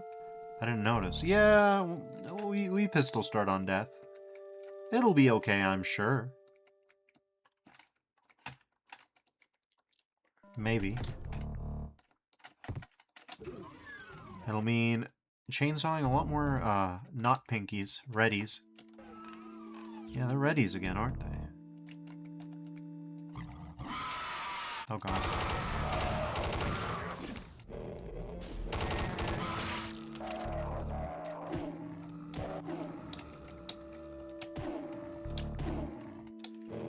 This definitely adds to the difficulty. Oh, it'll be hard to deny that. Okay. Shotgun get.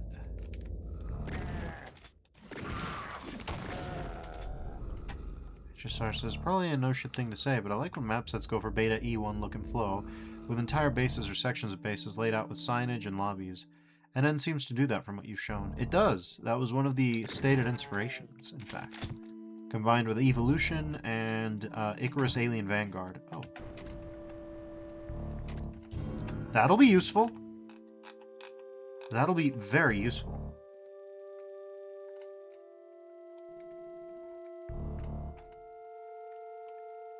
That changes the game a little bit. HSR says, Legacy of Rust's first map is also an example of this. True. Interesting, okay. Antolin says, I respect the hell out of peeps that pistol start. I'm just now starting to get into it myself, on Ultraviolence Plus, no less. Yeah, I do. It really depends on the map. I've done pistol starts. I've not only done pistol starts, but pistol start saveless for some map sets, and I've done as far as just constant save stating and save scumming, depending on what it is. Antolin says, which if no one knows is when the monsters are very fast at attacking. Yes. There's also co-op monsters, but that one's... I don't even remember if UV Fast automatically... I think that depends on the source port, but UV Fast sometimes includes fast monsters and co-op monsters. I don't remember. Okay, but I feel like I'm missing something. Presumably in the conference room, maybe? I feel like I've been up here, but did I... I forgot the key. Antolin says, I misspelled the shit out of violence in my previous post. Oh, it happens. Previous response, rather. Look at me reading post as response and vice versa. Po body's nerfed. Good lord.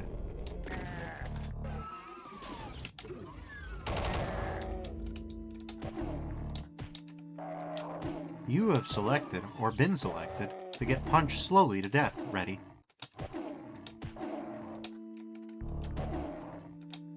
Ventolin says, I hear that. Yep. Okay, there we go.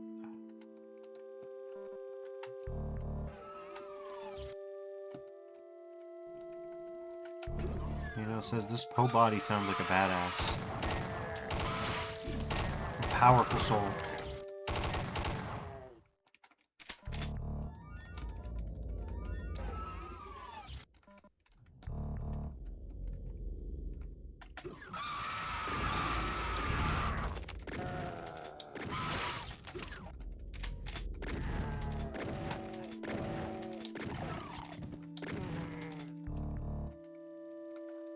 Po body if Po body's nerfed.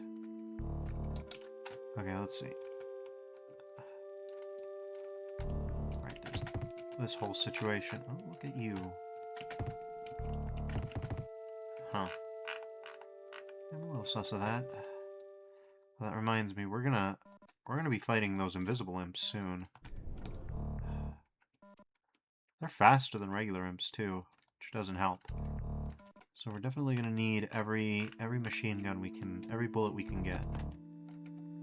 48, that'll be more than enough. They're not very strong, they're just fast.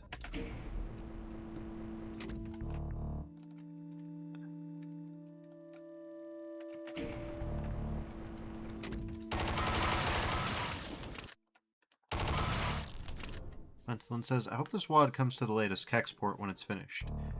Every indication is that it will, I think. It's currently working... MundyC is currently working through episode 3. But... That having been said...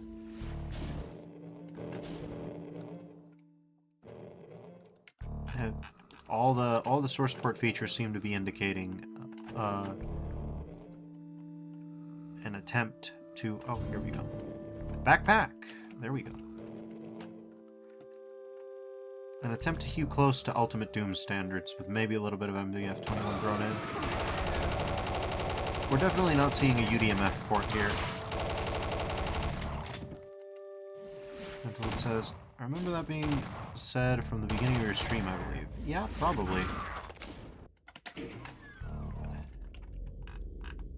Okay. We've got 62 shells.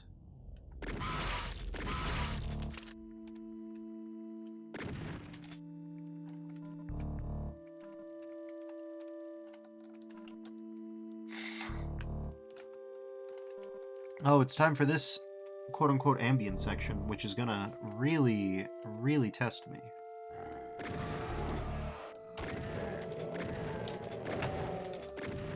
Okay.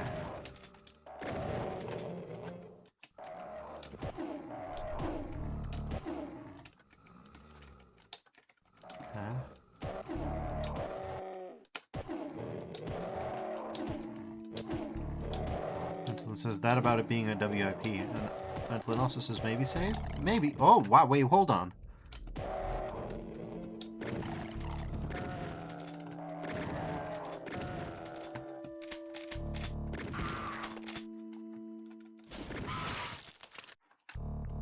That was interesting.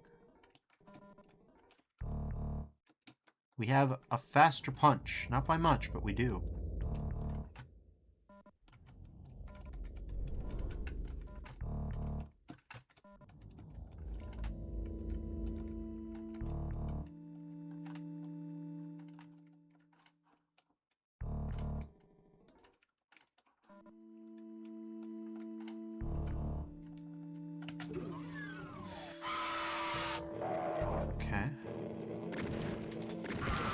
Thank you, auto-aim. Very cool. Check this out.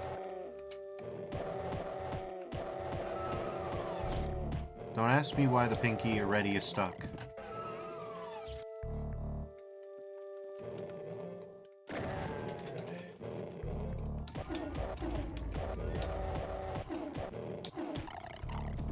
There we go.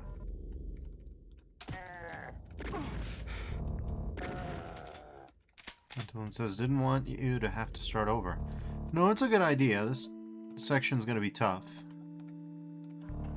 It's probably a good place to save.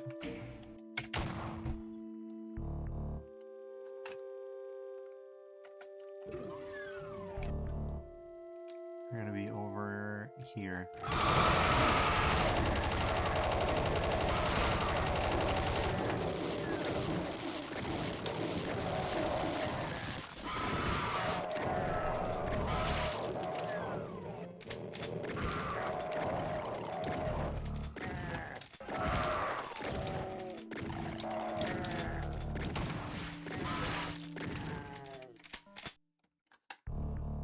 There's one more ready left somewhere in here. You can hear him.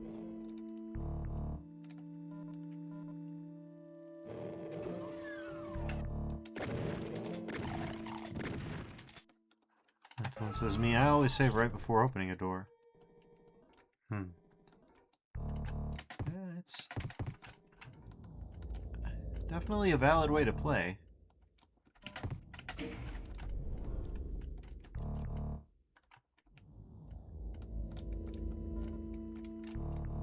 always have to strike a balance between tension and practicality when you're playing for others. Antolin says, yeah, I save scum like a puss. I mean, it really depends on the game, or on the map. At least for me.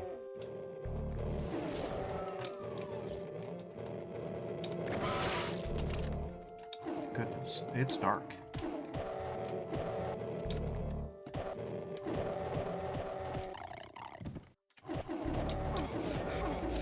How the hell?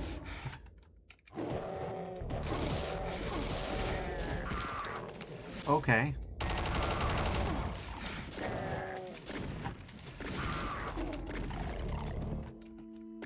Well, sucks to be me.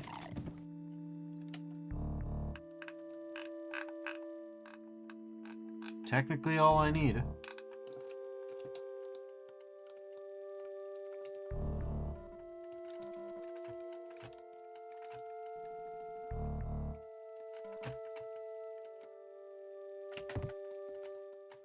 It says save before closing a door. At the end of an argument, if you remember you had more to say, it's always awkward to restart it with, oh, and another thing, if you have to open a door and go through it first. True enough.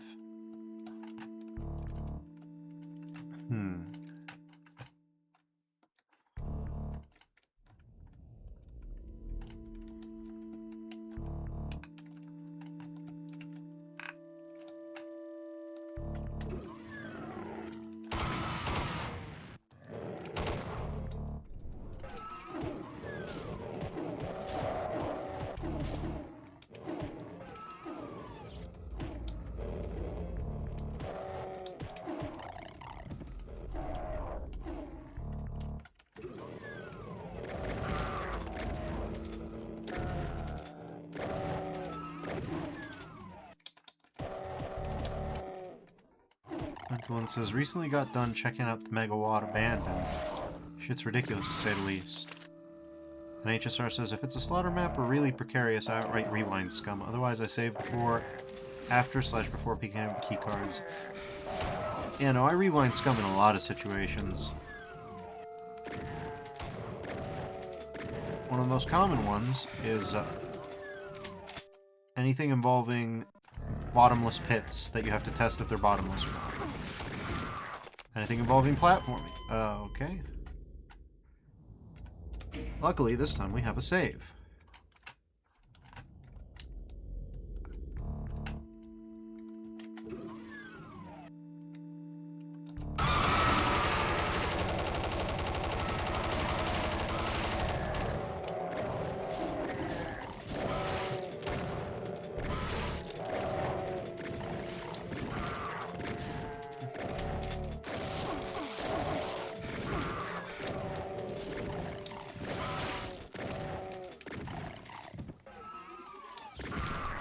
Not ideal.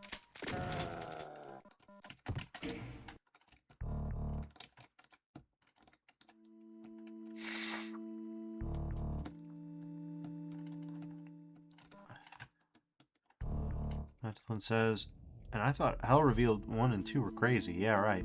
I mean, they're old school hard. New school hard is a different can of worms.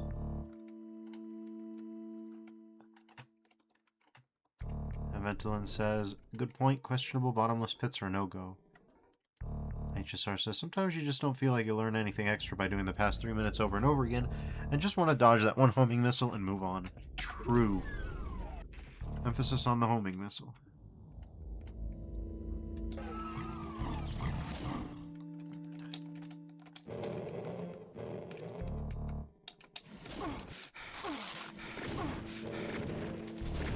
I don't like how fast these guys are. They're really fast.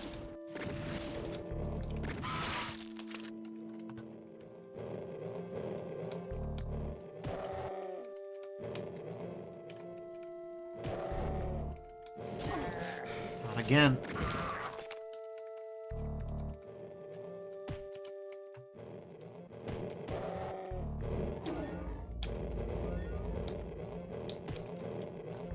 Okay.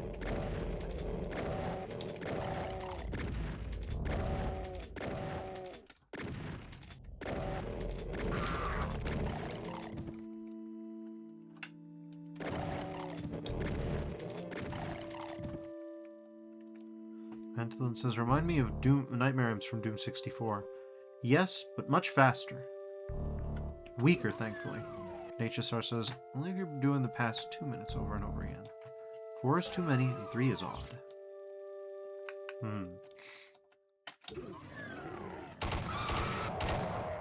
True enough. Okay.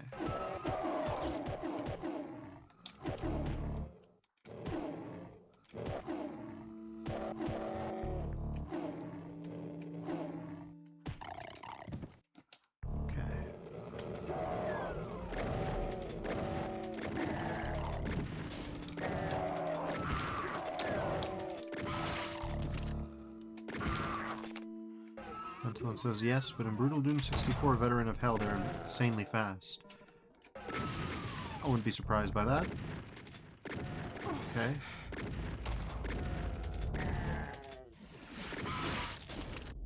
There we go.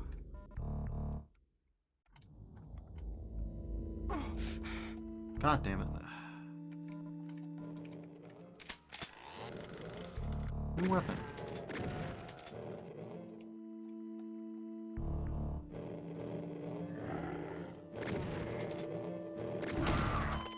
What the hell? Oh, goodness me. Alright.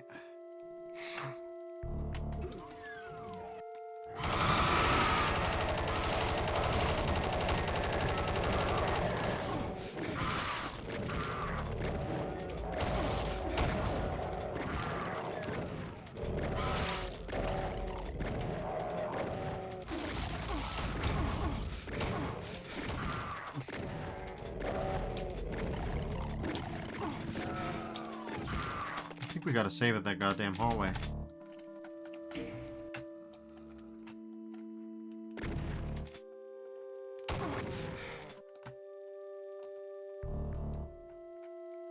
And it says, also, Def, I think you may have missed my previous message. Probably, yes. Chat is moving faster than usual.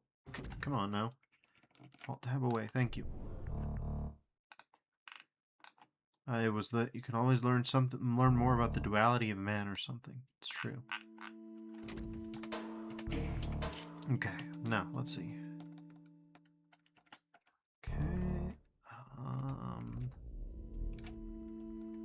we're not doing so hot health-wise, if I can be honest.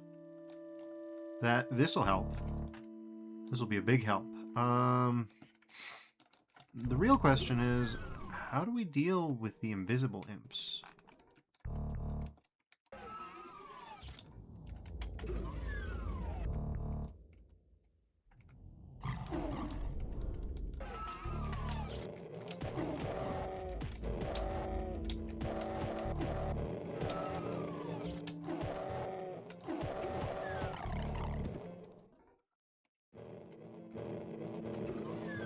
Starting to get flustered, Defo? I don't think so.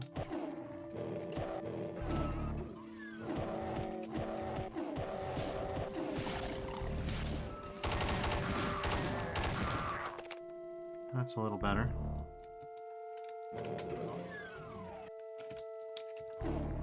Okay.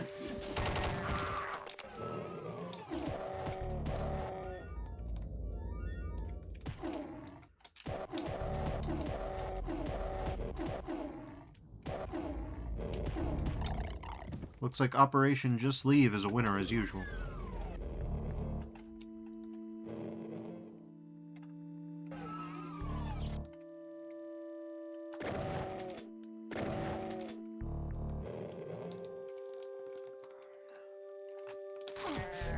God damn it.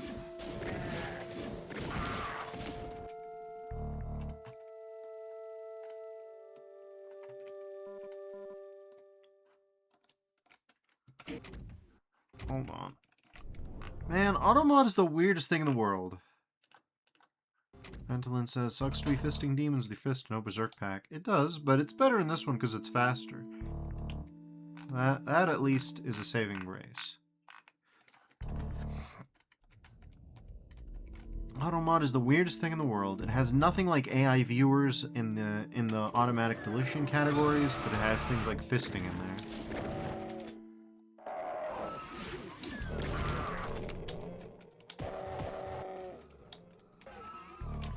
Not again. Come on now.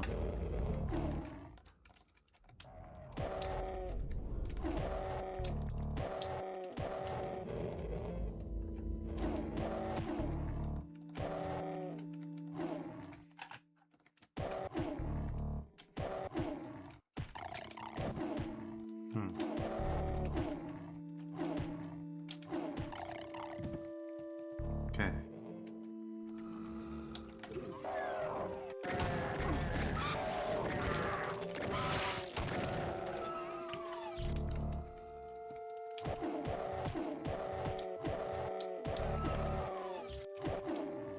Alright. There we go.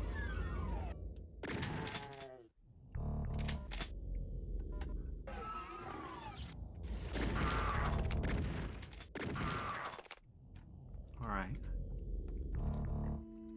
Ammo conservation, says Ventolin. Yes, indeed.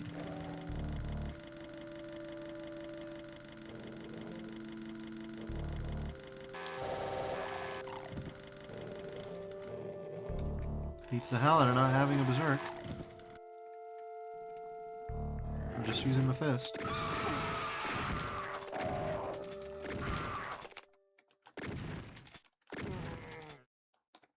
Alright. A little better equipped now.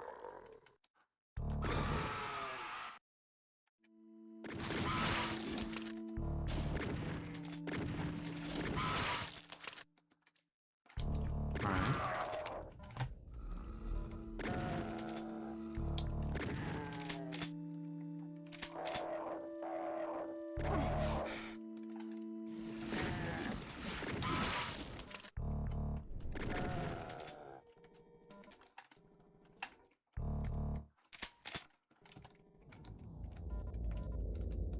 These guys are an absolute menace.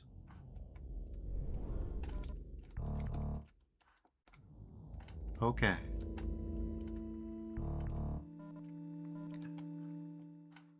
Antolin says those invisible bitches definitely try to get the jump on you. Yeah. They're not slouches, I'll tell you that for free.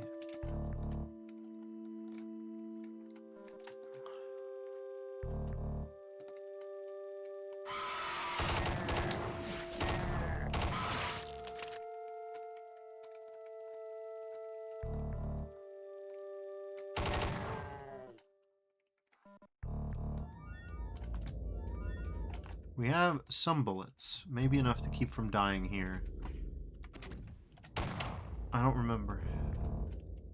Yeah, there's the big ambush. We'll see.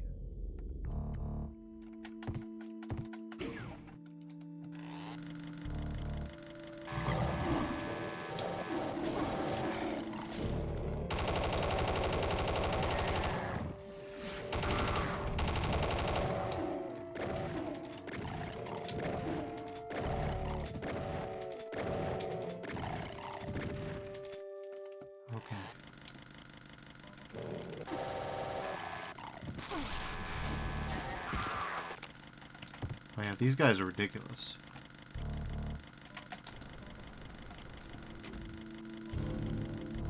Interesting.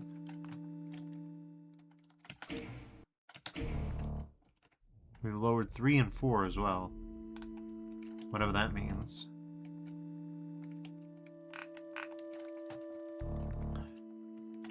These vents are staying raised.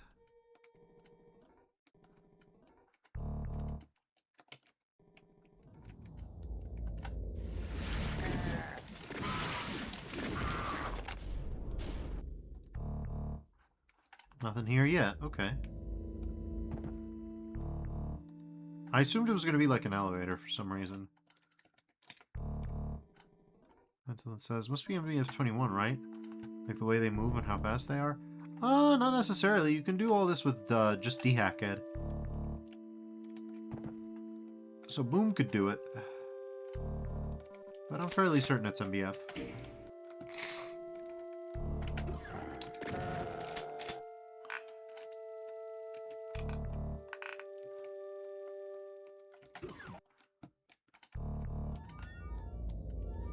Until it says, I assumed hamburger helper. Yeah, maybe. Oh god. Yeah, these guys...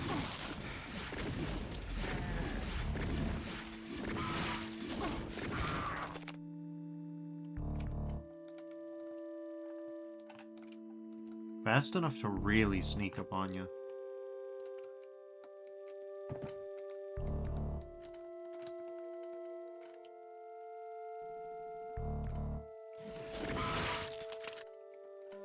Nice.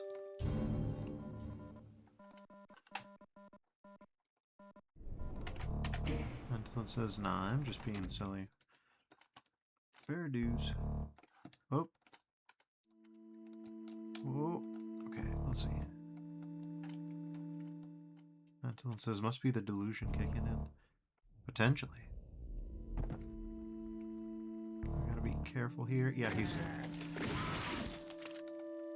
You can just barely squeeze on by. Alright. Interesting. Hold on. What's that about?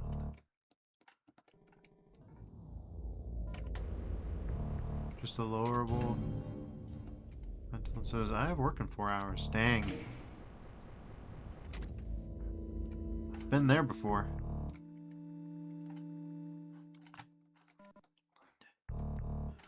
Well, if you need to tuck in, don't stay up on my account, alright? I do appreciate you dropping by. But I've been there before. Ventolin says, I got carried away with your stream. I'm out now. Oh, no worries. Sleep well.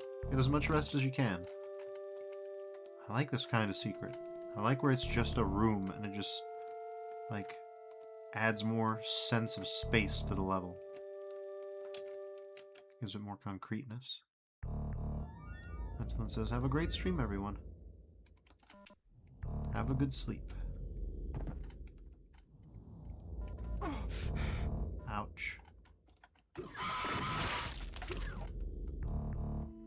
Uh-oh. Well, ain't this a surprise?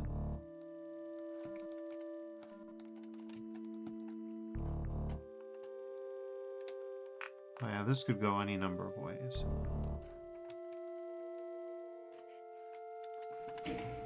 Let's save here.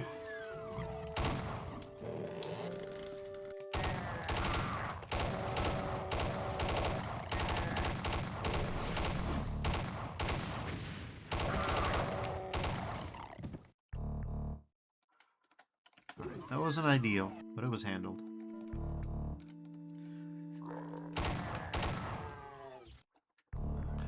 Alright.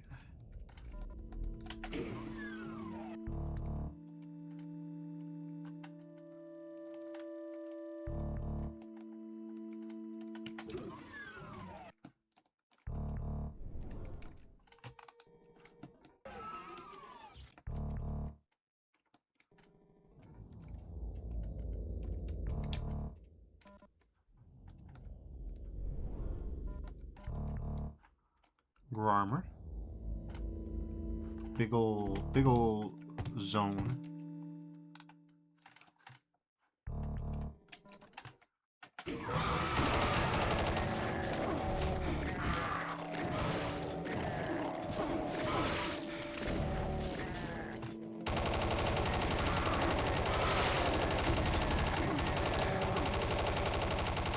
Jesus Christ, that shotgunner went crazy.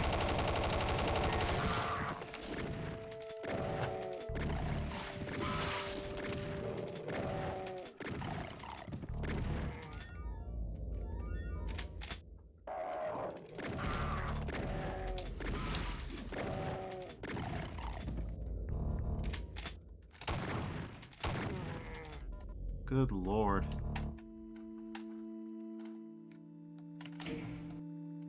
Not doing so hot now. But we just about made it.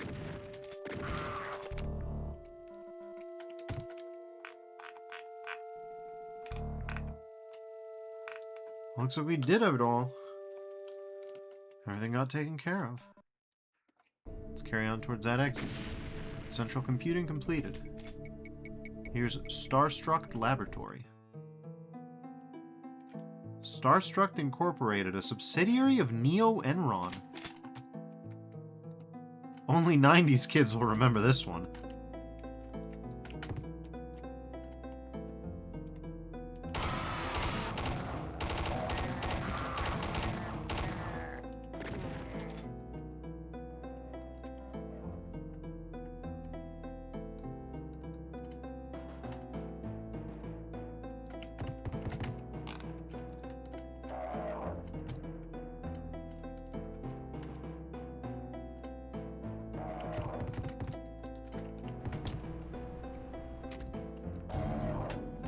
G Gundam had like the space colony of Neo France. Here we're just like the space colony of Neo Enron.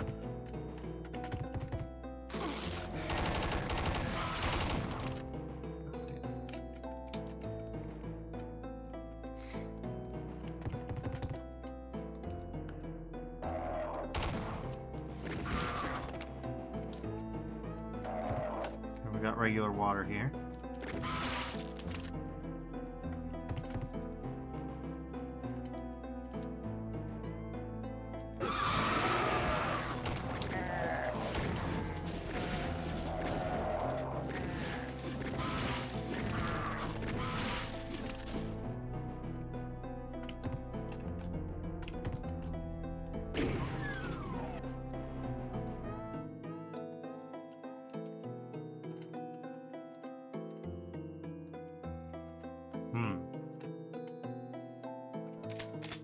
Here's some ammo, at least. Alright.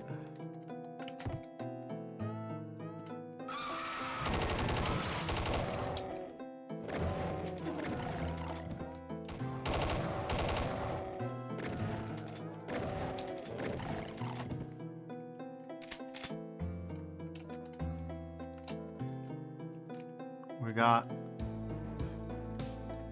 I don't even know what you call this. I don't know what's going on here. I can't actually see the full thing. Yep, can't actually see the full thing.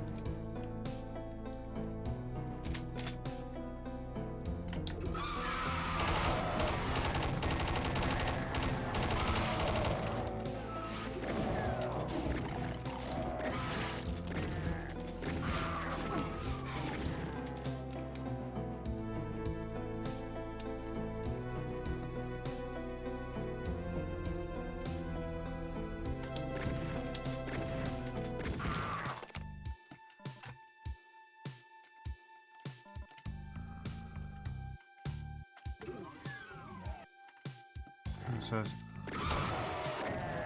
seeing is overrated anyway. Can you smell the whole thing? I'm gonna be honest, I'm kind of thankful I can't. You know it smells crazy in here.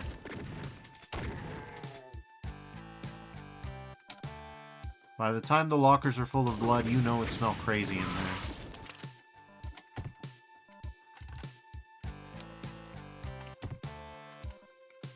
Check out this dope metal detector situation. You know, it says the smell situation is insane. Oh, it sure is.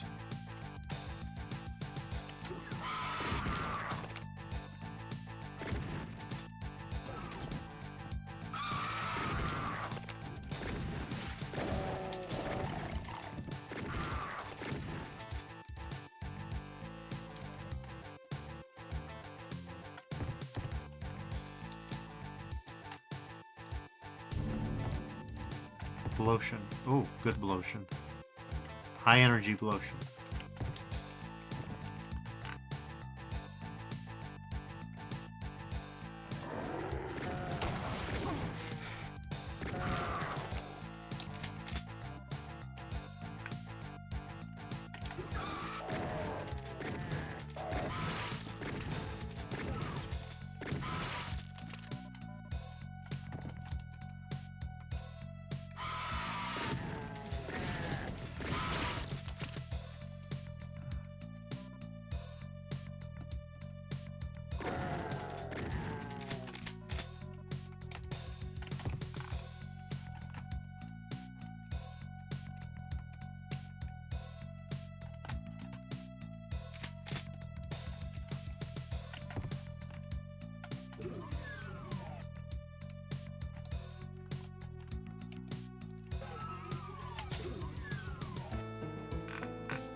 The downsides of the shotgun.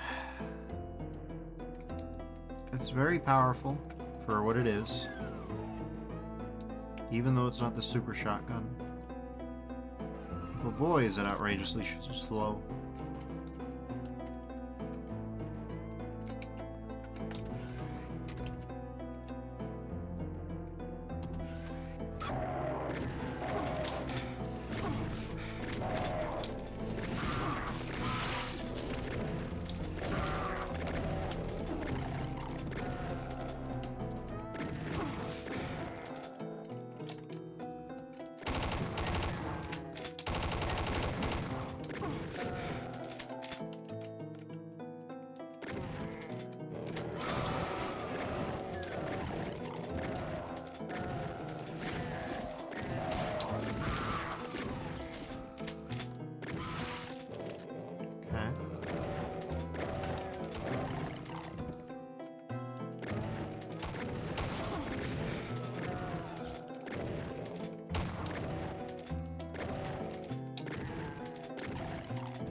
God damn it. God damn it. God damn it.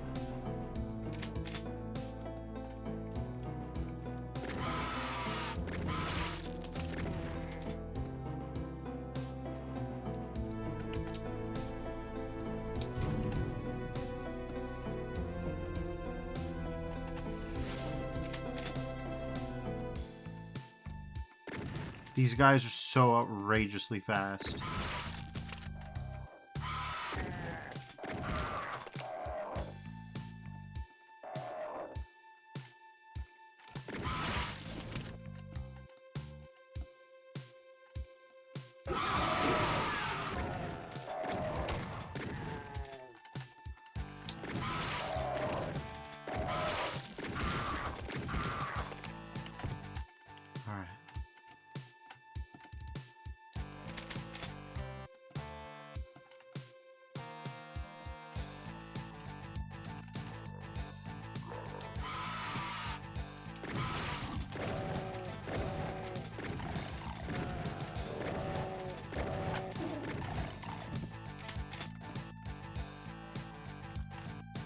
Okay.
Done and dusted there.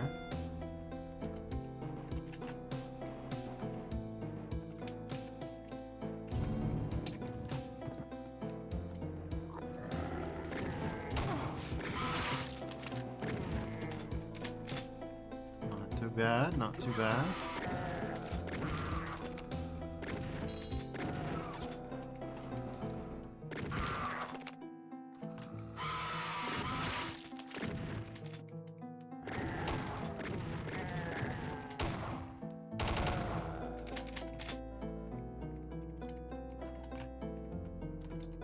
Not doing horrible now.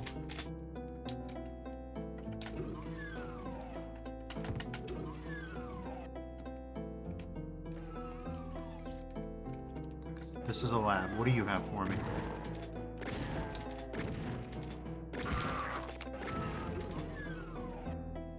A spark in the dark.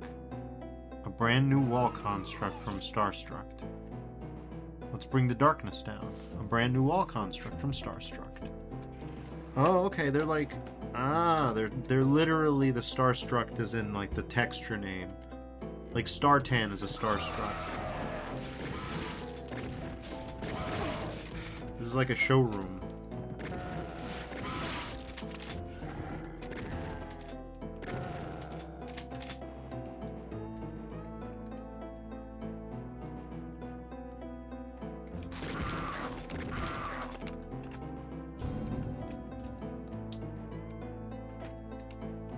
Interesting.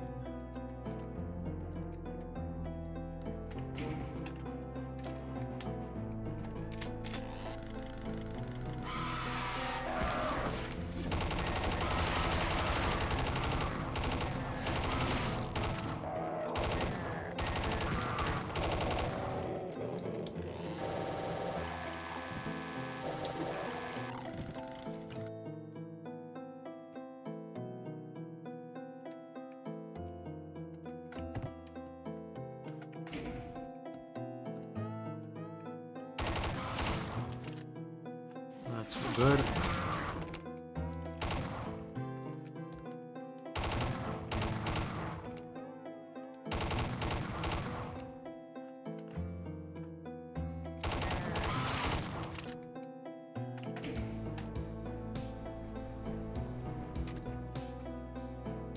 Okay.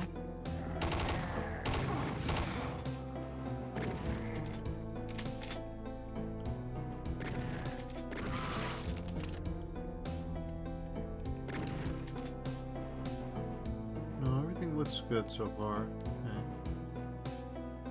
I don't trust like this at all.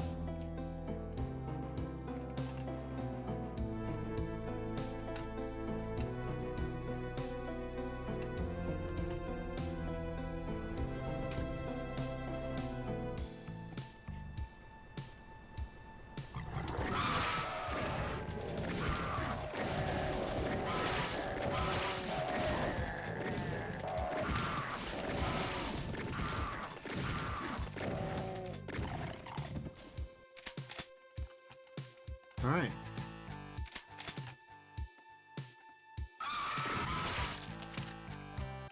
Well, we made it.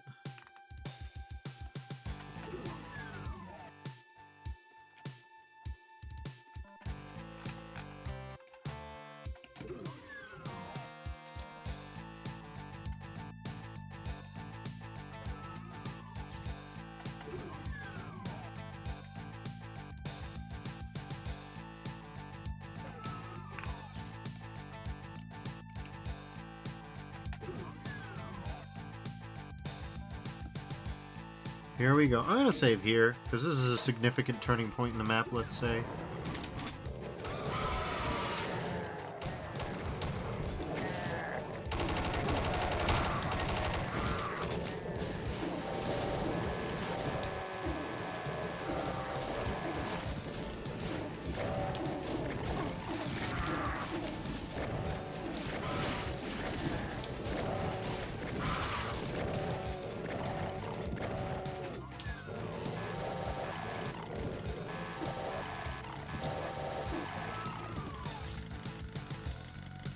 Alright.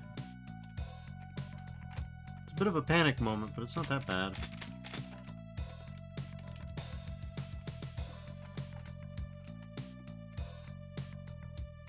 This, on the other hand, could be rough.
Where was that thin place where I died? That's the next place to visit. I would assume, yep, right over here.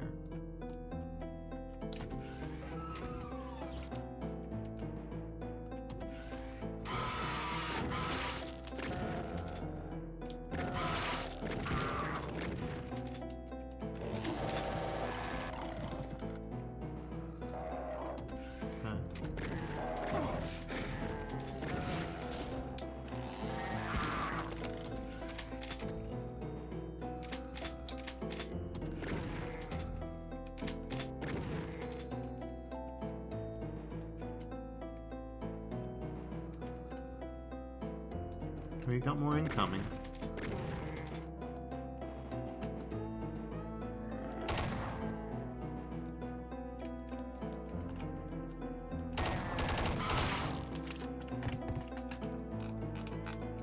This is the kind of place that would have a secret in it.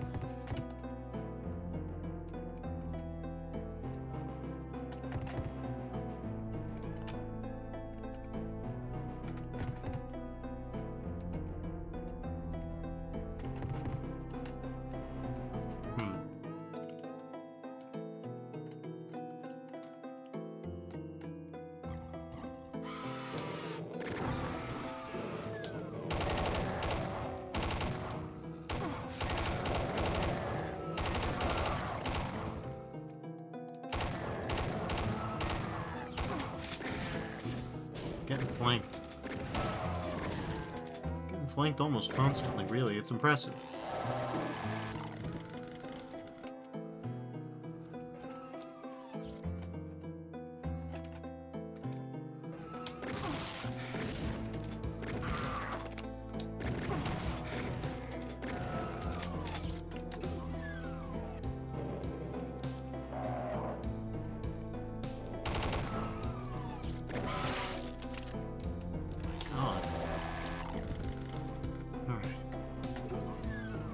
Well, now we have free reign of this place.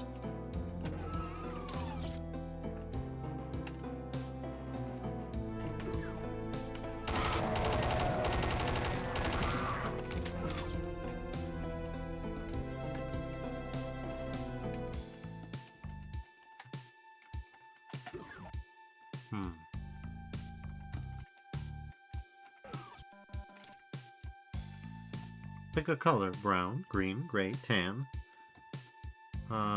Dazzling design firm, SSI. From Phobos to Jupiter. Even the UAEF prefers SSI.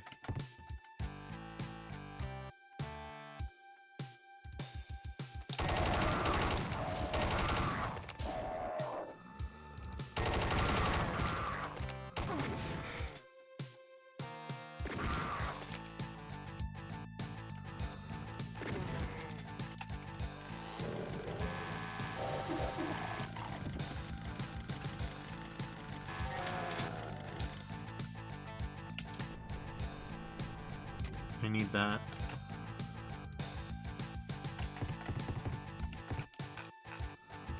Okay. But how do I get to it?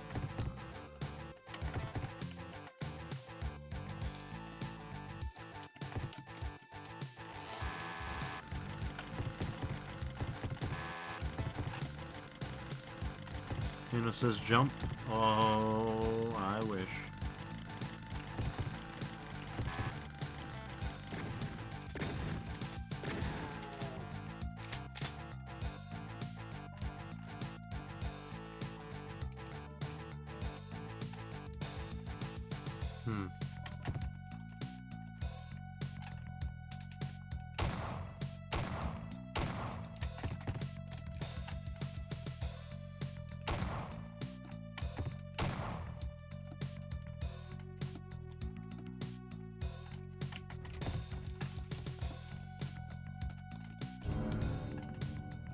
That'll do.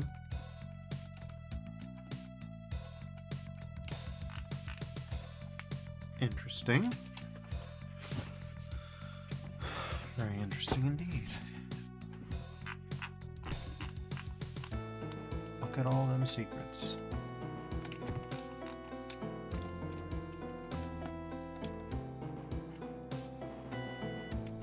Okay.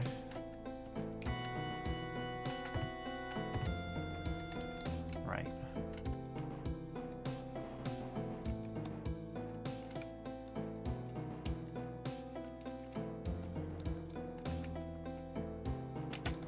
Hamburger.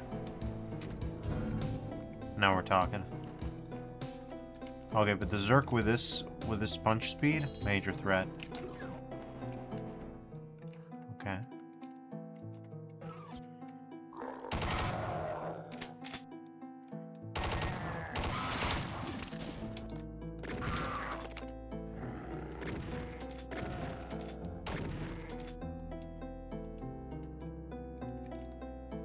Well, that surely looks like corporate offices, I'll tell you what.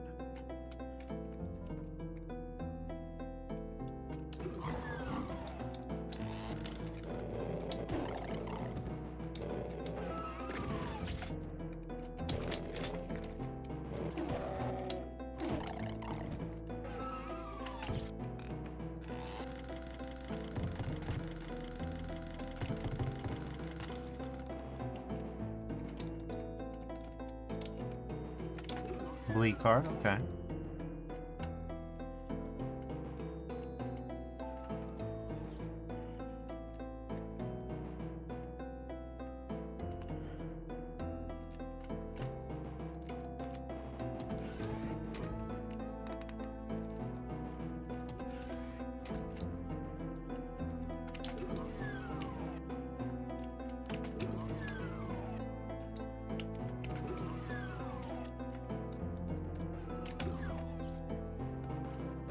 I'll take it.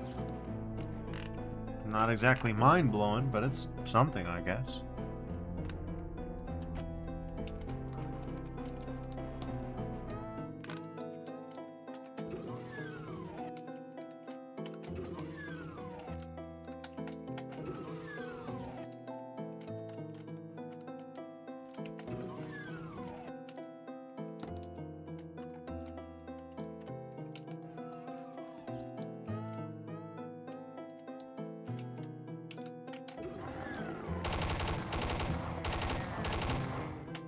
Wish I could get those shot shells.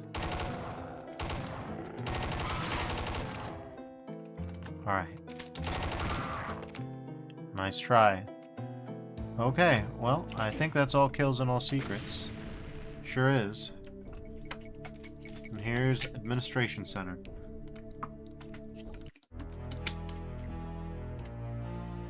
Oh, interesting.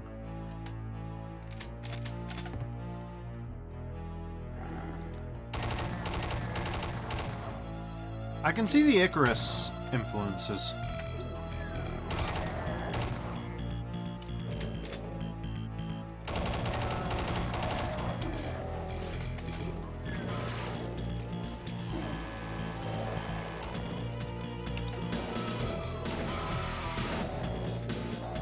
Okay.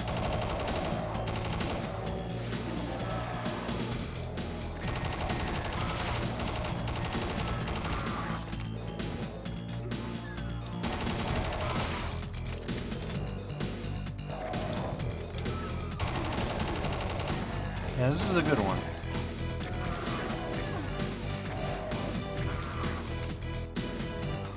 This is an interesting remix of a really good track off TNT. Blood Jungle. Dave Mustaine. Well, a Mustaine. Tom Mustaine? The Mustaine that isn't part of Metallica, but is a present Bethesda Austin employee. Wrote Blood Jungle, from what I remember. I think it's Tom Mustaine. I always mix up Dave Mustaine and Tom Mustaine.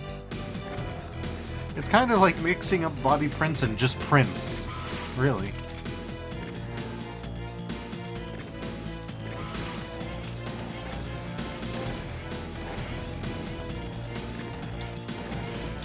Okay, we got...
Oh my god.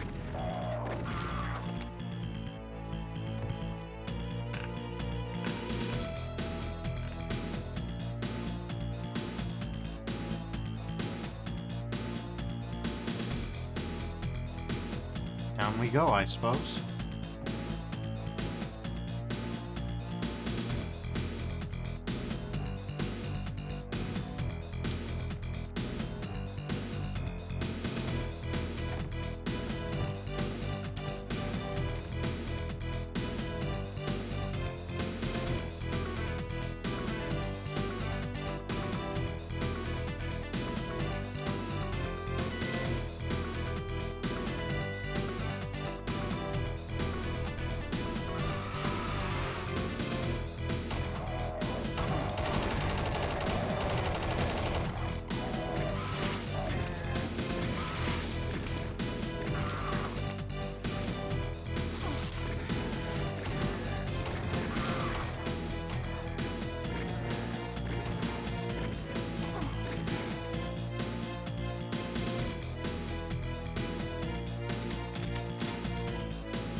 Jesus Christ.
Okay, we're approaching the admin.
Those invisible guys are some real motherfuckers.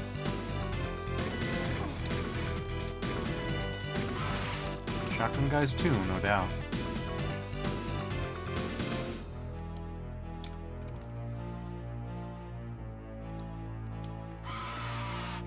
Okay. Interesting. Jeez, this place is a maze.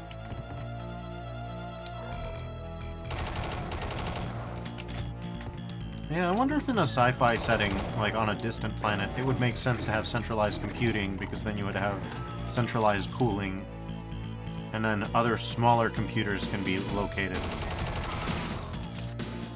If you just really need a big old supercomputer for whatever goddamn reason. Oh, hello. Cross computer.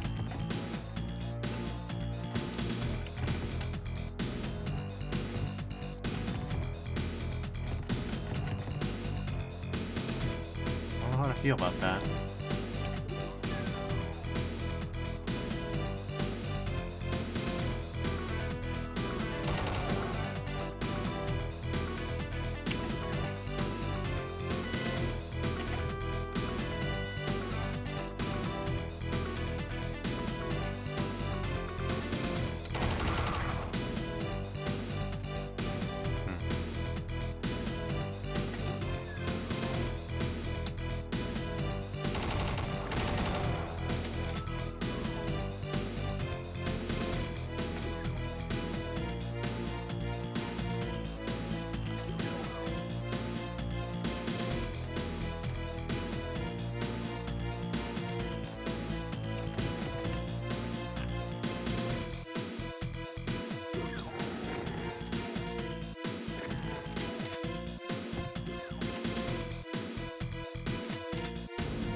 Nice.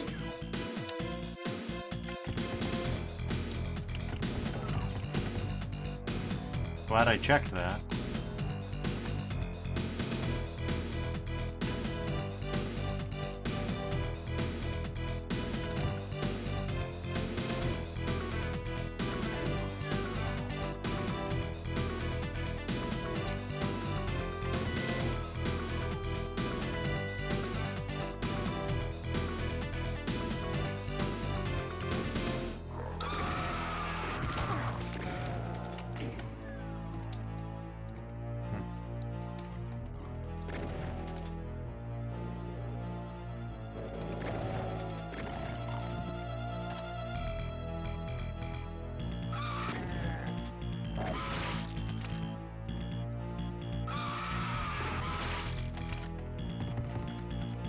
Hold up.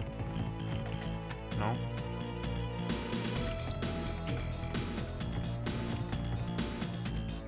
Okay, interesting.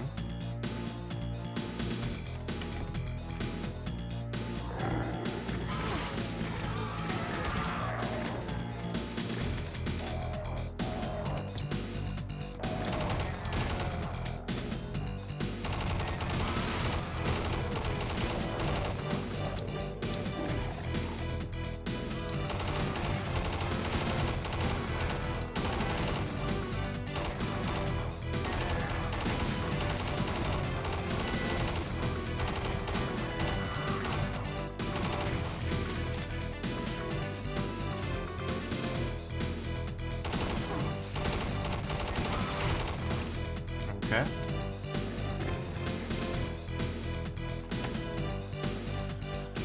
The chain gun, very good, very helpful. Well, it's not a chain gun anymore, it's a submachine gun. Very good, very helpful. Unfortunately, a real ammo guzzler.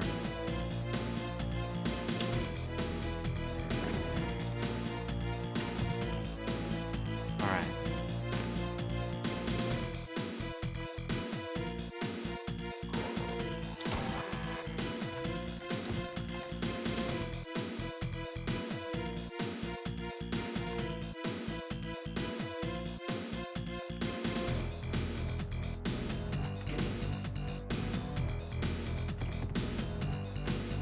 I don't know what that did, if anything.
Got him.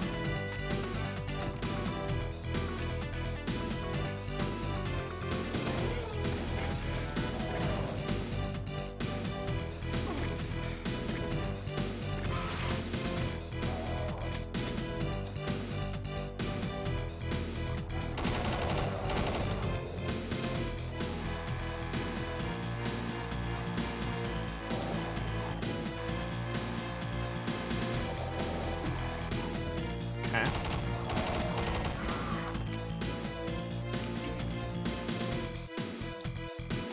I heard you. I don't know where you are, but I heard you.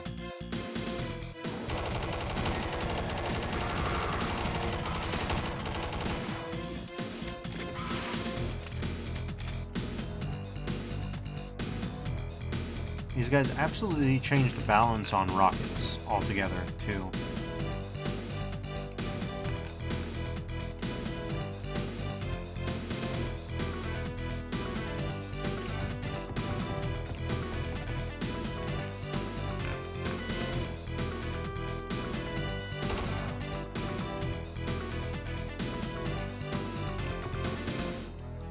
Any shrootables?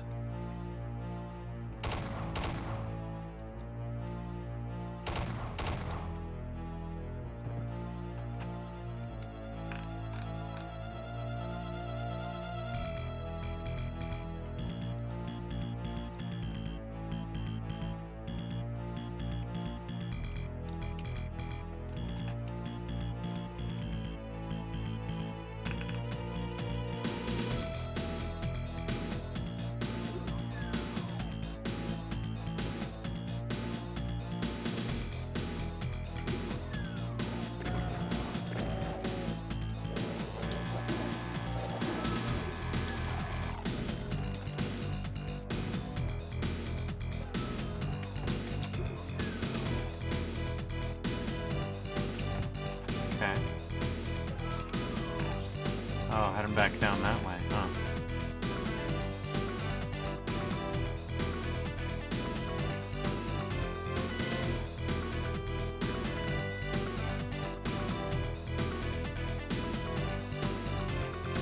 Don't think we need to do that. Don't know what we need to do instead, but I don't think we need to do that.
Okay.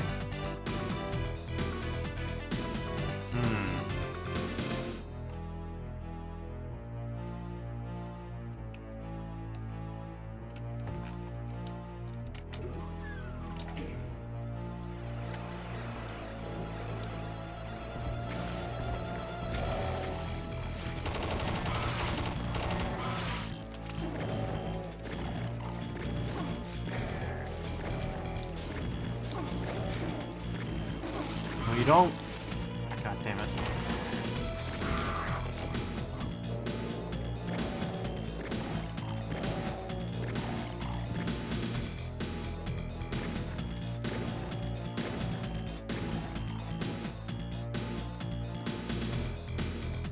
Might as well save here, just because we're this close.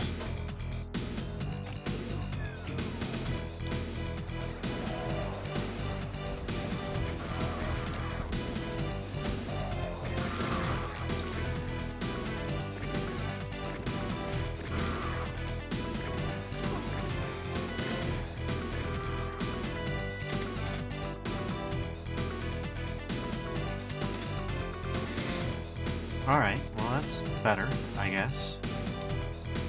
Still nothing here, huh? Let me guess. I guess wrong. IDDST tells me that that is where a secret is. And I mean, I guess that makes sense.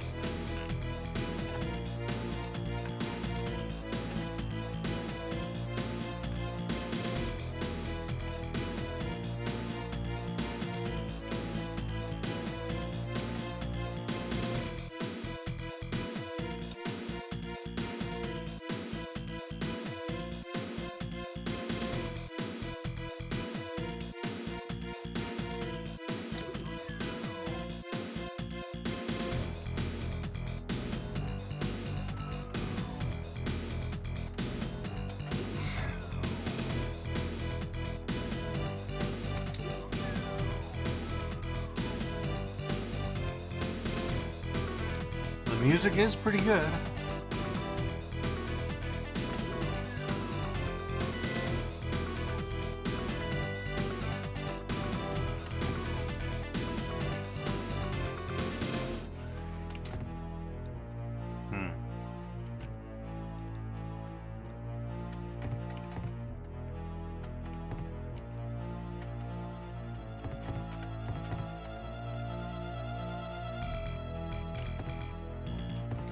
Can't actually go that way.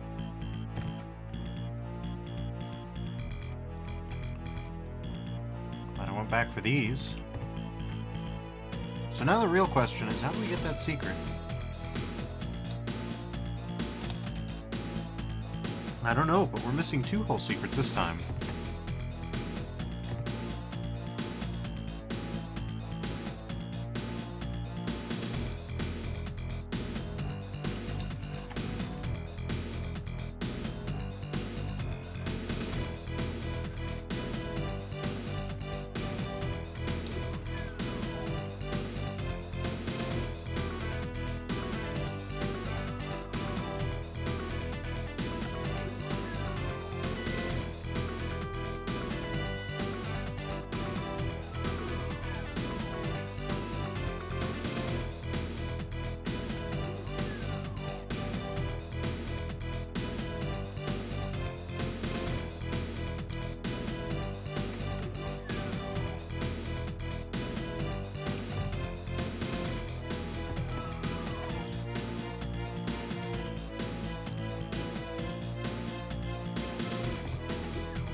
Can't go that way.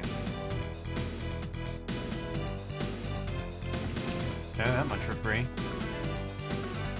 Well, what's that?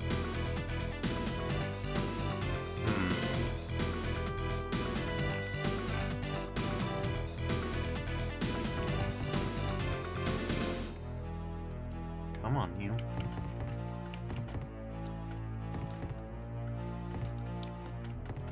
Yeah, no, there's still those gaps.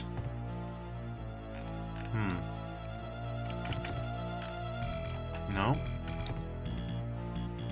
It's interesting, though. I'll tell you that for free.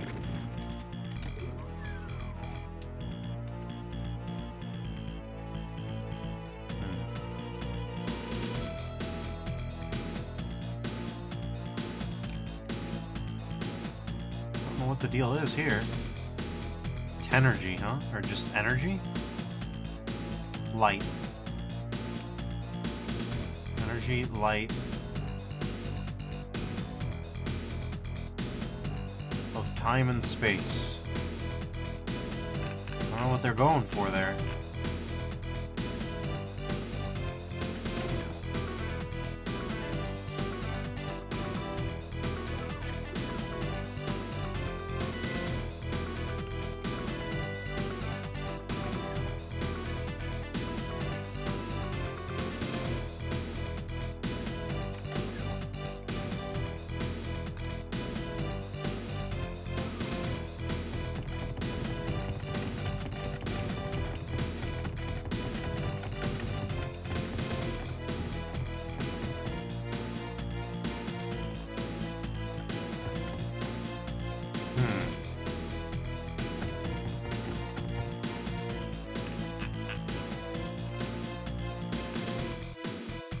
guess we could hit DT it real quick. Okay, that's unexpected.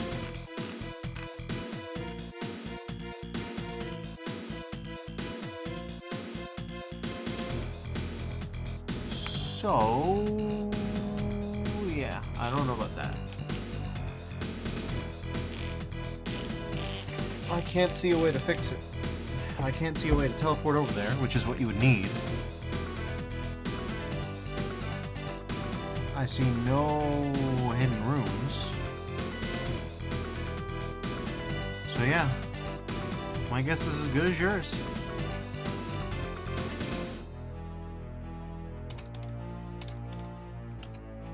Okay, let's just split, I guess.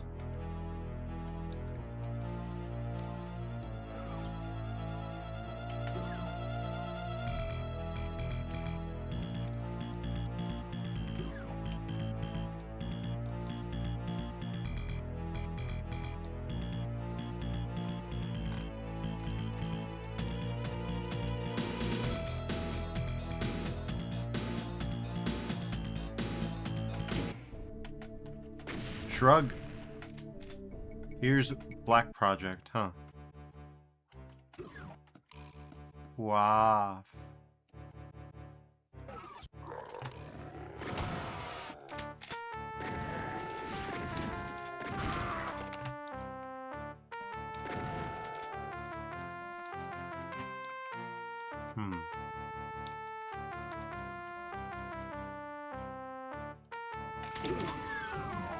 That's no good.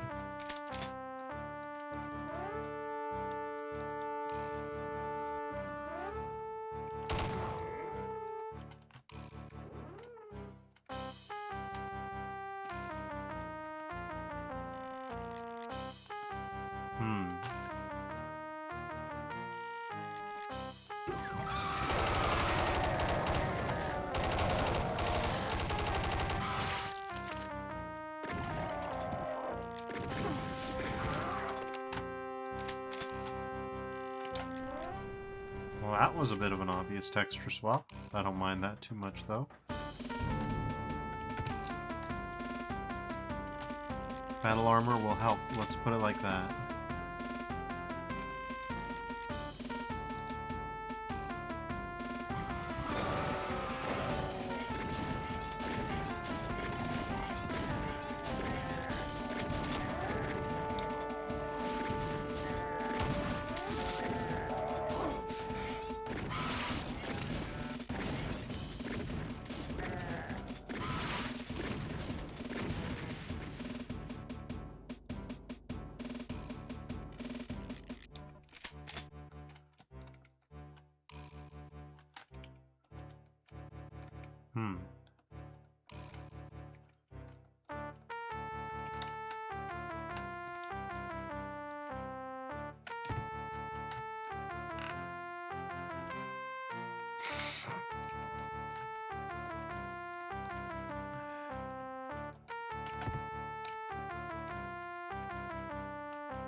Definitely underuse the shotgun, let's put it like that.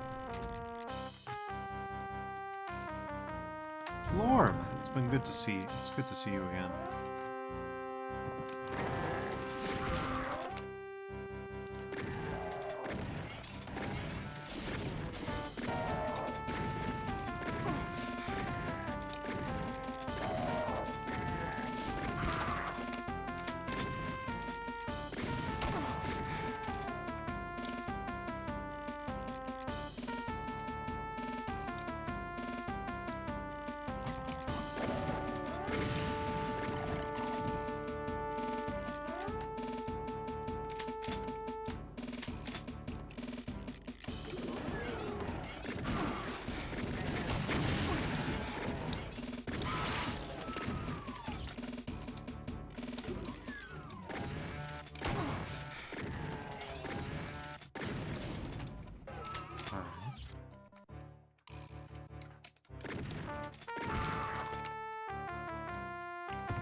fake. Got it.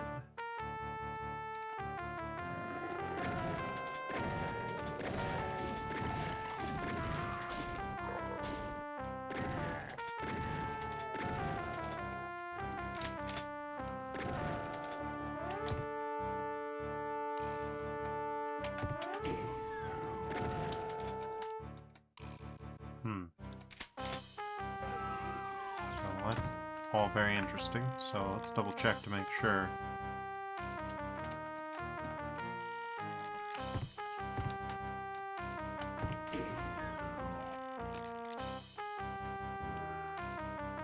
Okay.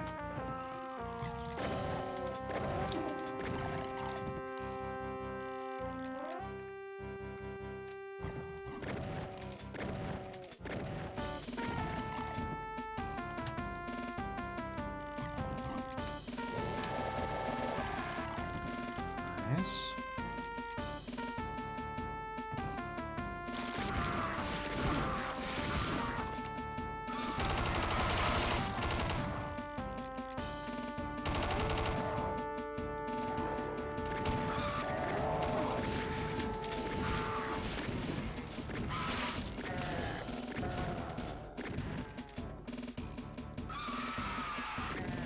Goodness gracious me.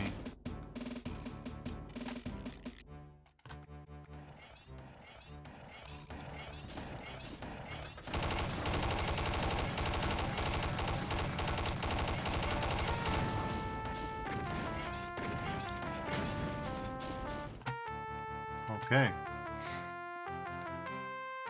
Hmm.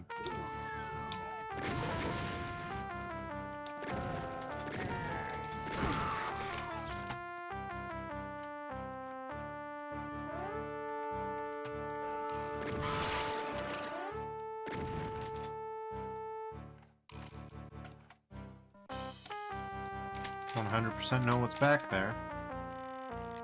Don't know if I should take that or not. Why, well, we're only going to get one chance, so may as well grab it.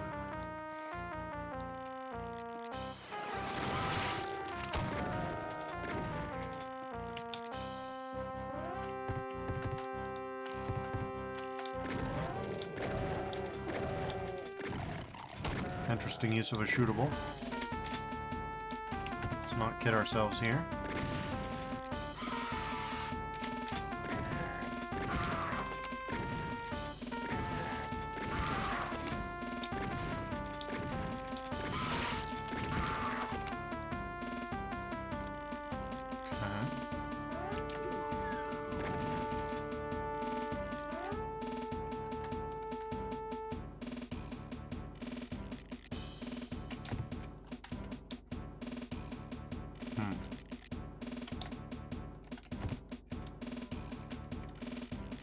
Backpack, please.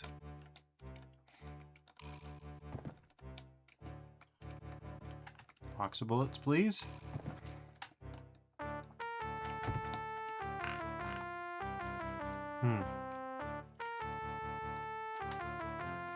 Alright.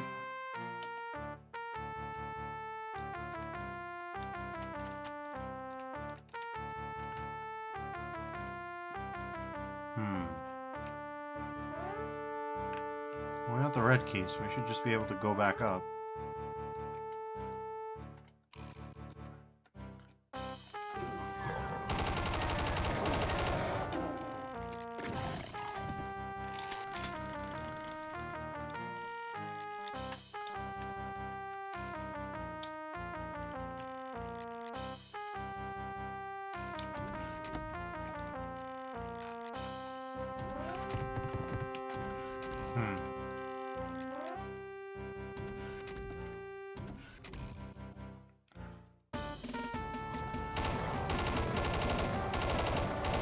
Okay, well, that's...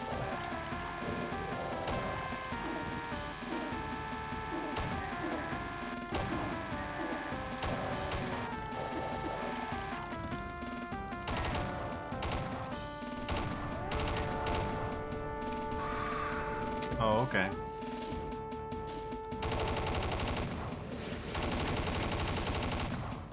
We must be nearing the finale if they're pulling out these stops.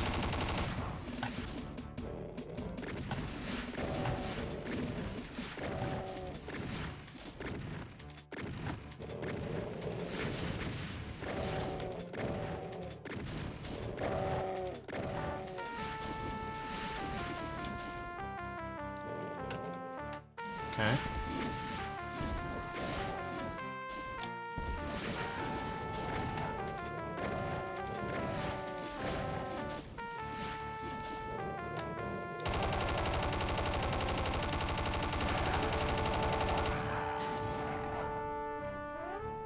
Yeah.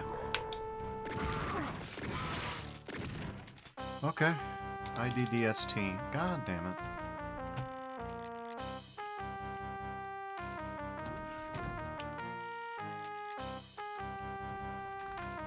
Yeah, it's in the middle of the toxic goo, isn't it? It sure is.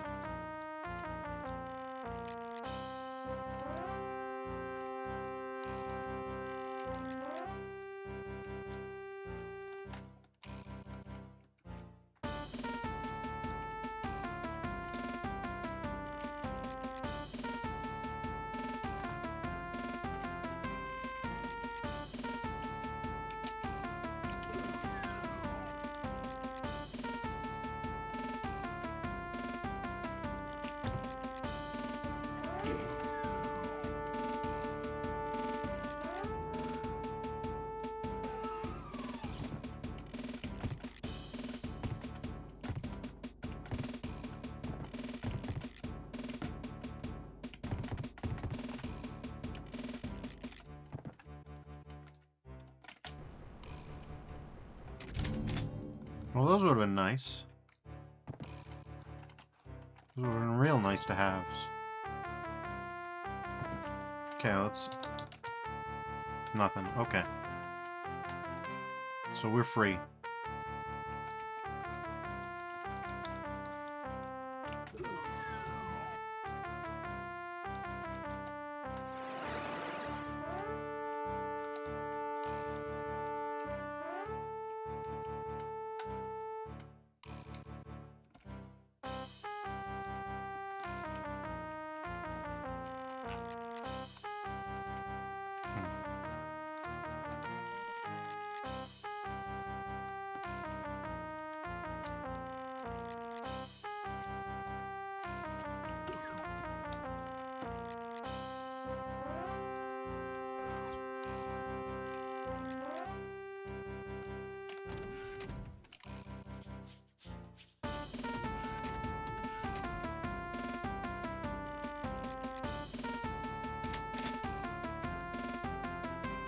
Alright. Up we go. And we get... The Gelid Warrior's quietus clears. The way to the comms tower off the Triton processing base. It's mostly destroyed apart from one dish pointed at Neptune. A faint voice crackles. Fear not, I am a heavenly angel. Lahahaya, I have what thou seek, but I am trapped in this planet's core. Seek the cracking device that is within the Silesia atmospheric station. Seems reasonable. You enter a nearby teleporter. Seems reasonable. Alright, that's a fun one to use. Anyways, that's Neptunian Nightmare Part 1, and that'll be it for me tonight. Tune in tomorrow for Neptunian Nightmare Part 2. And then after that, we'll have to wait with everybody else for Neptunian Nightmare Part 3. But that's it for me tonight. It's pretty good. Very atmospheric, very interesting. We'll see what what MundyC has in store for us with Episode 2. Till then, everybody, stay safe, and I'll see you around. Bye-bye now.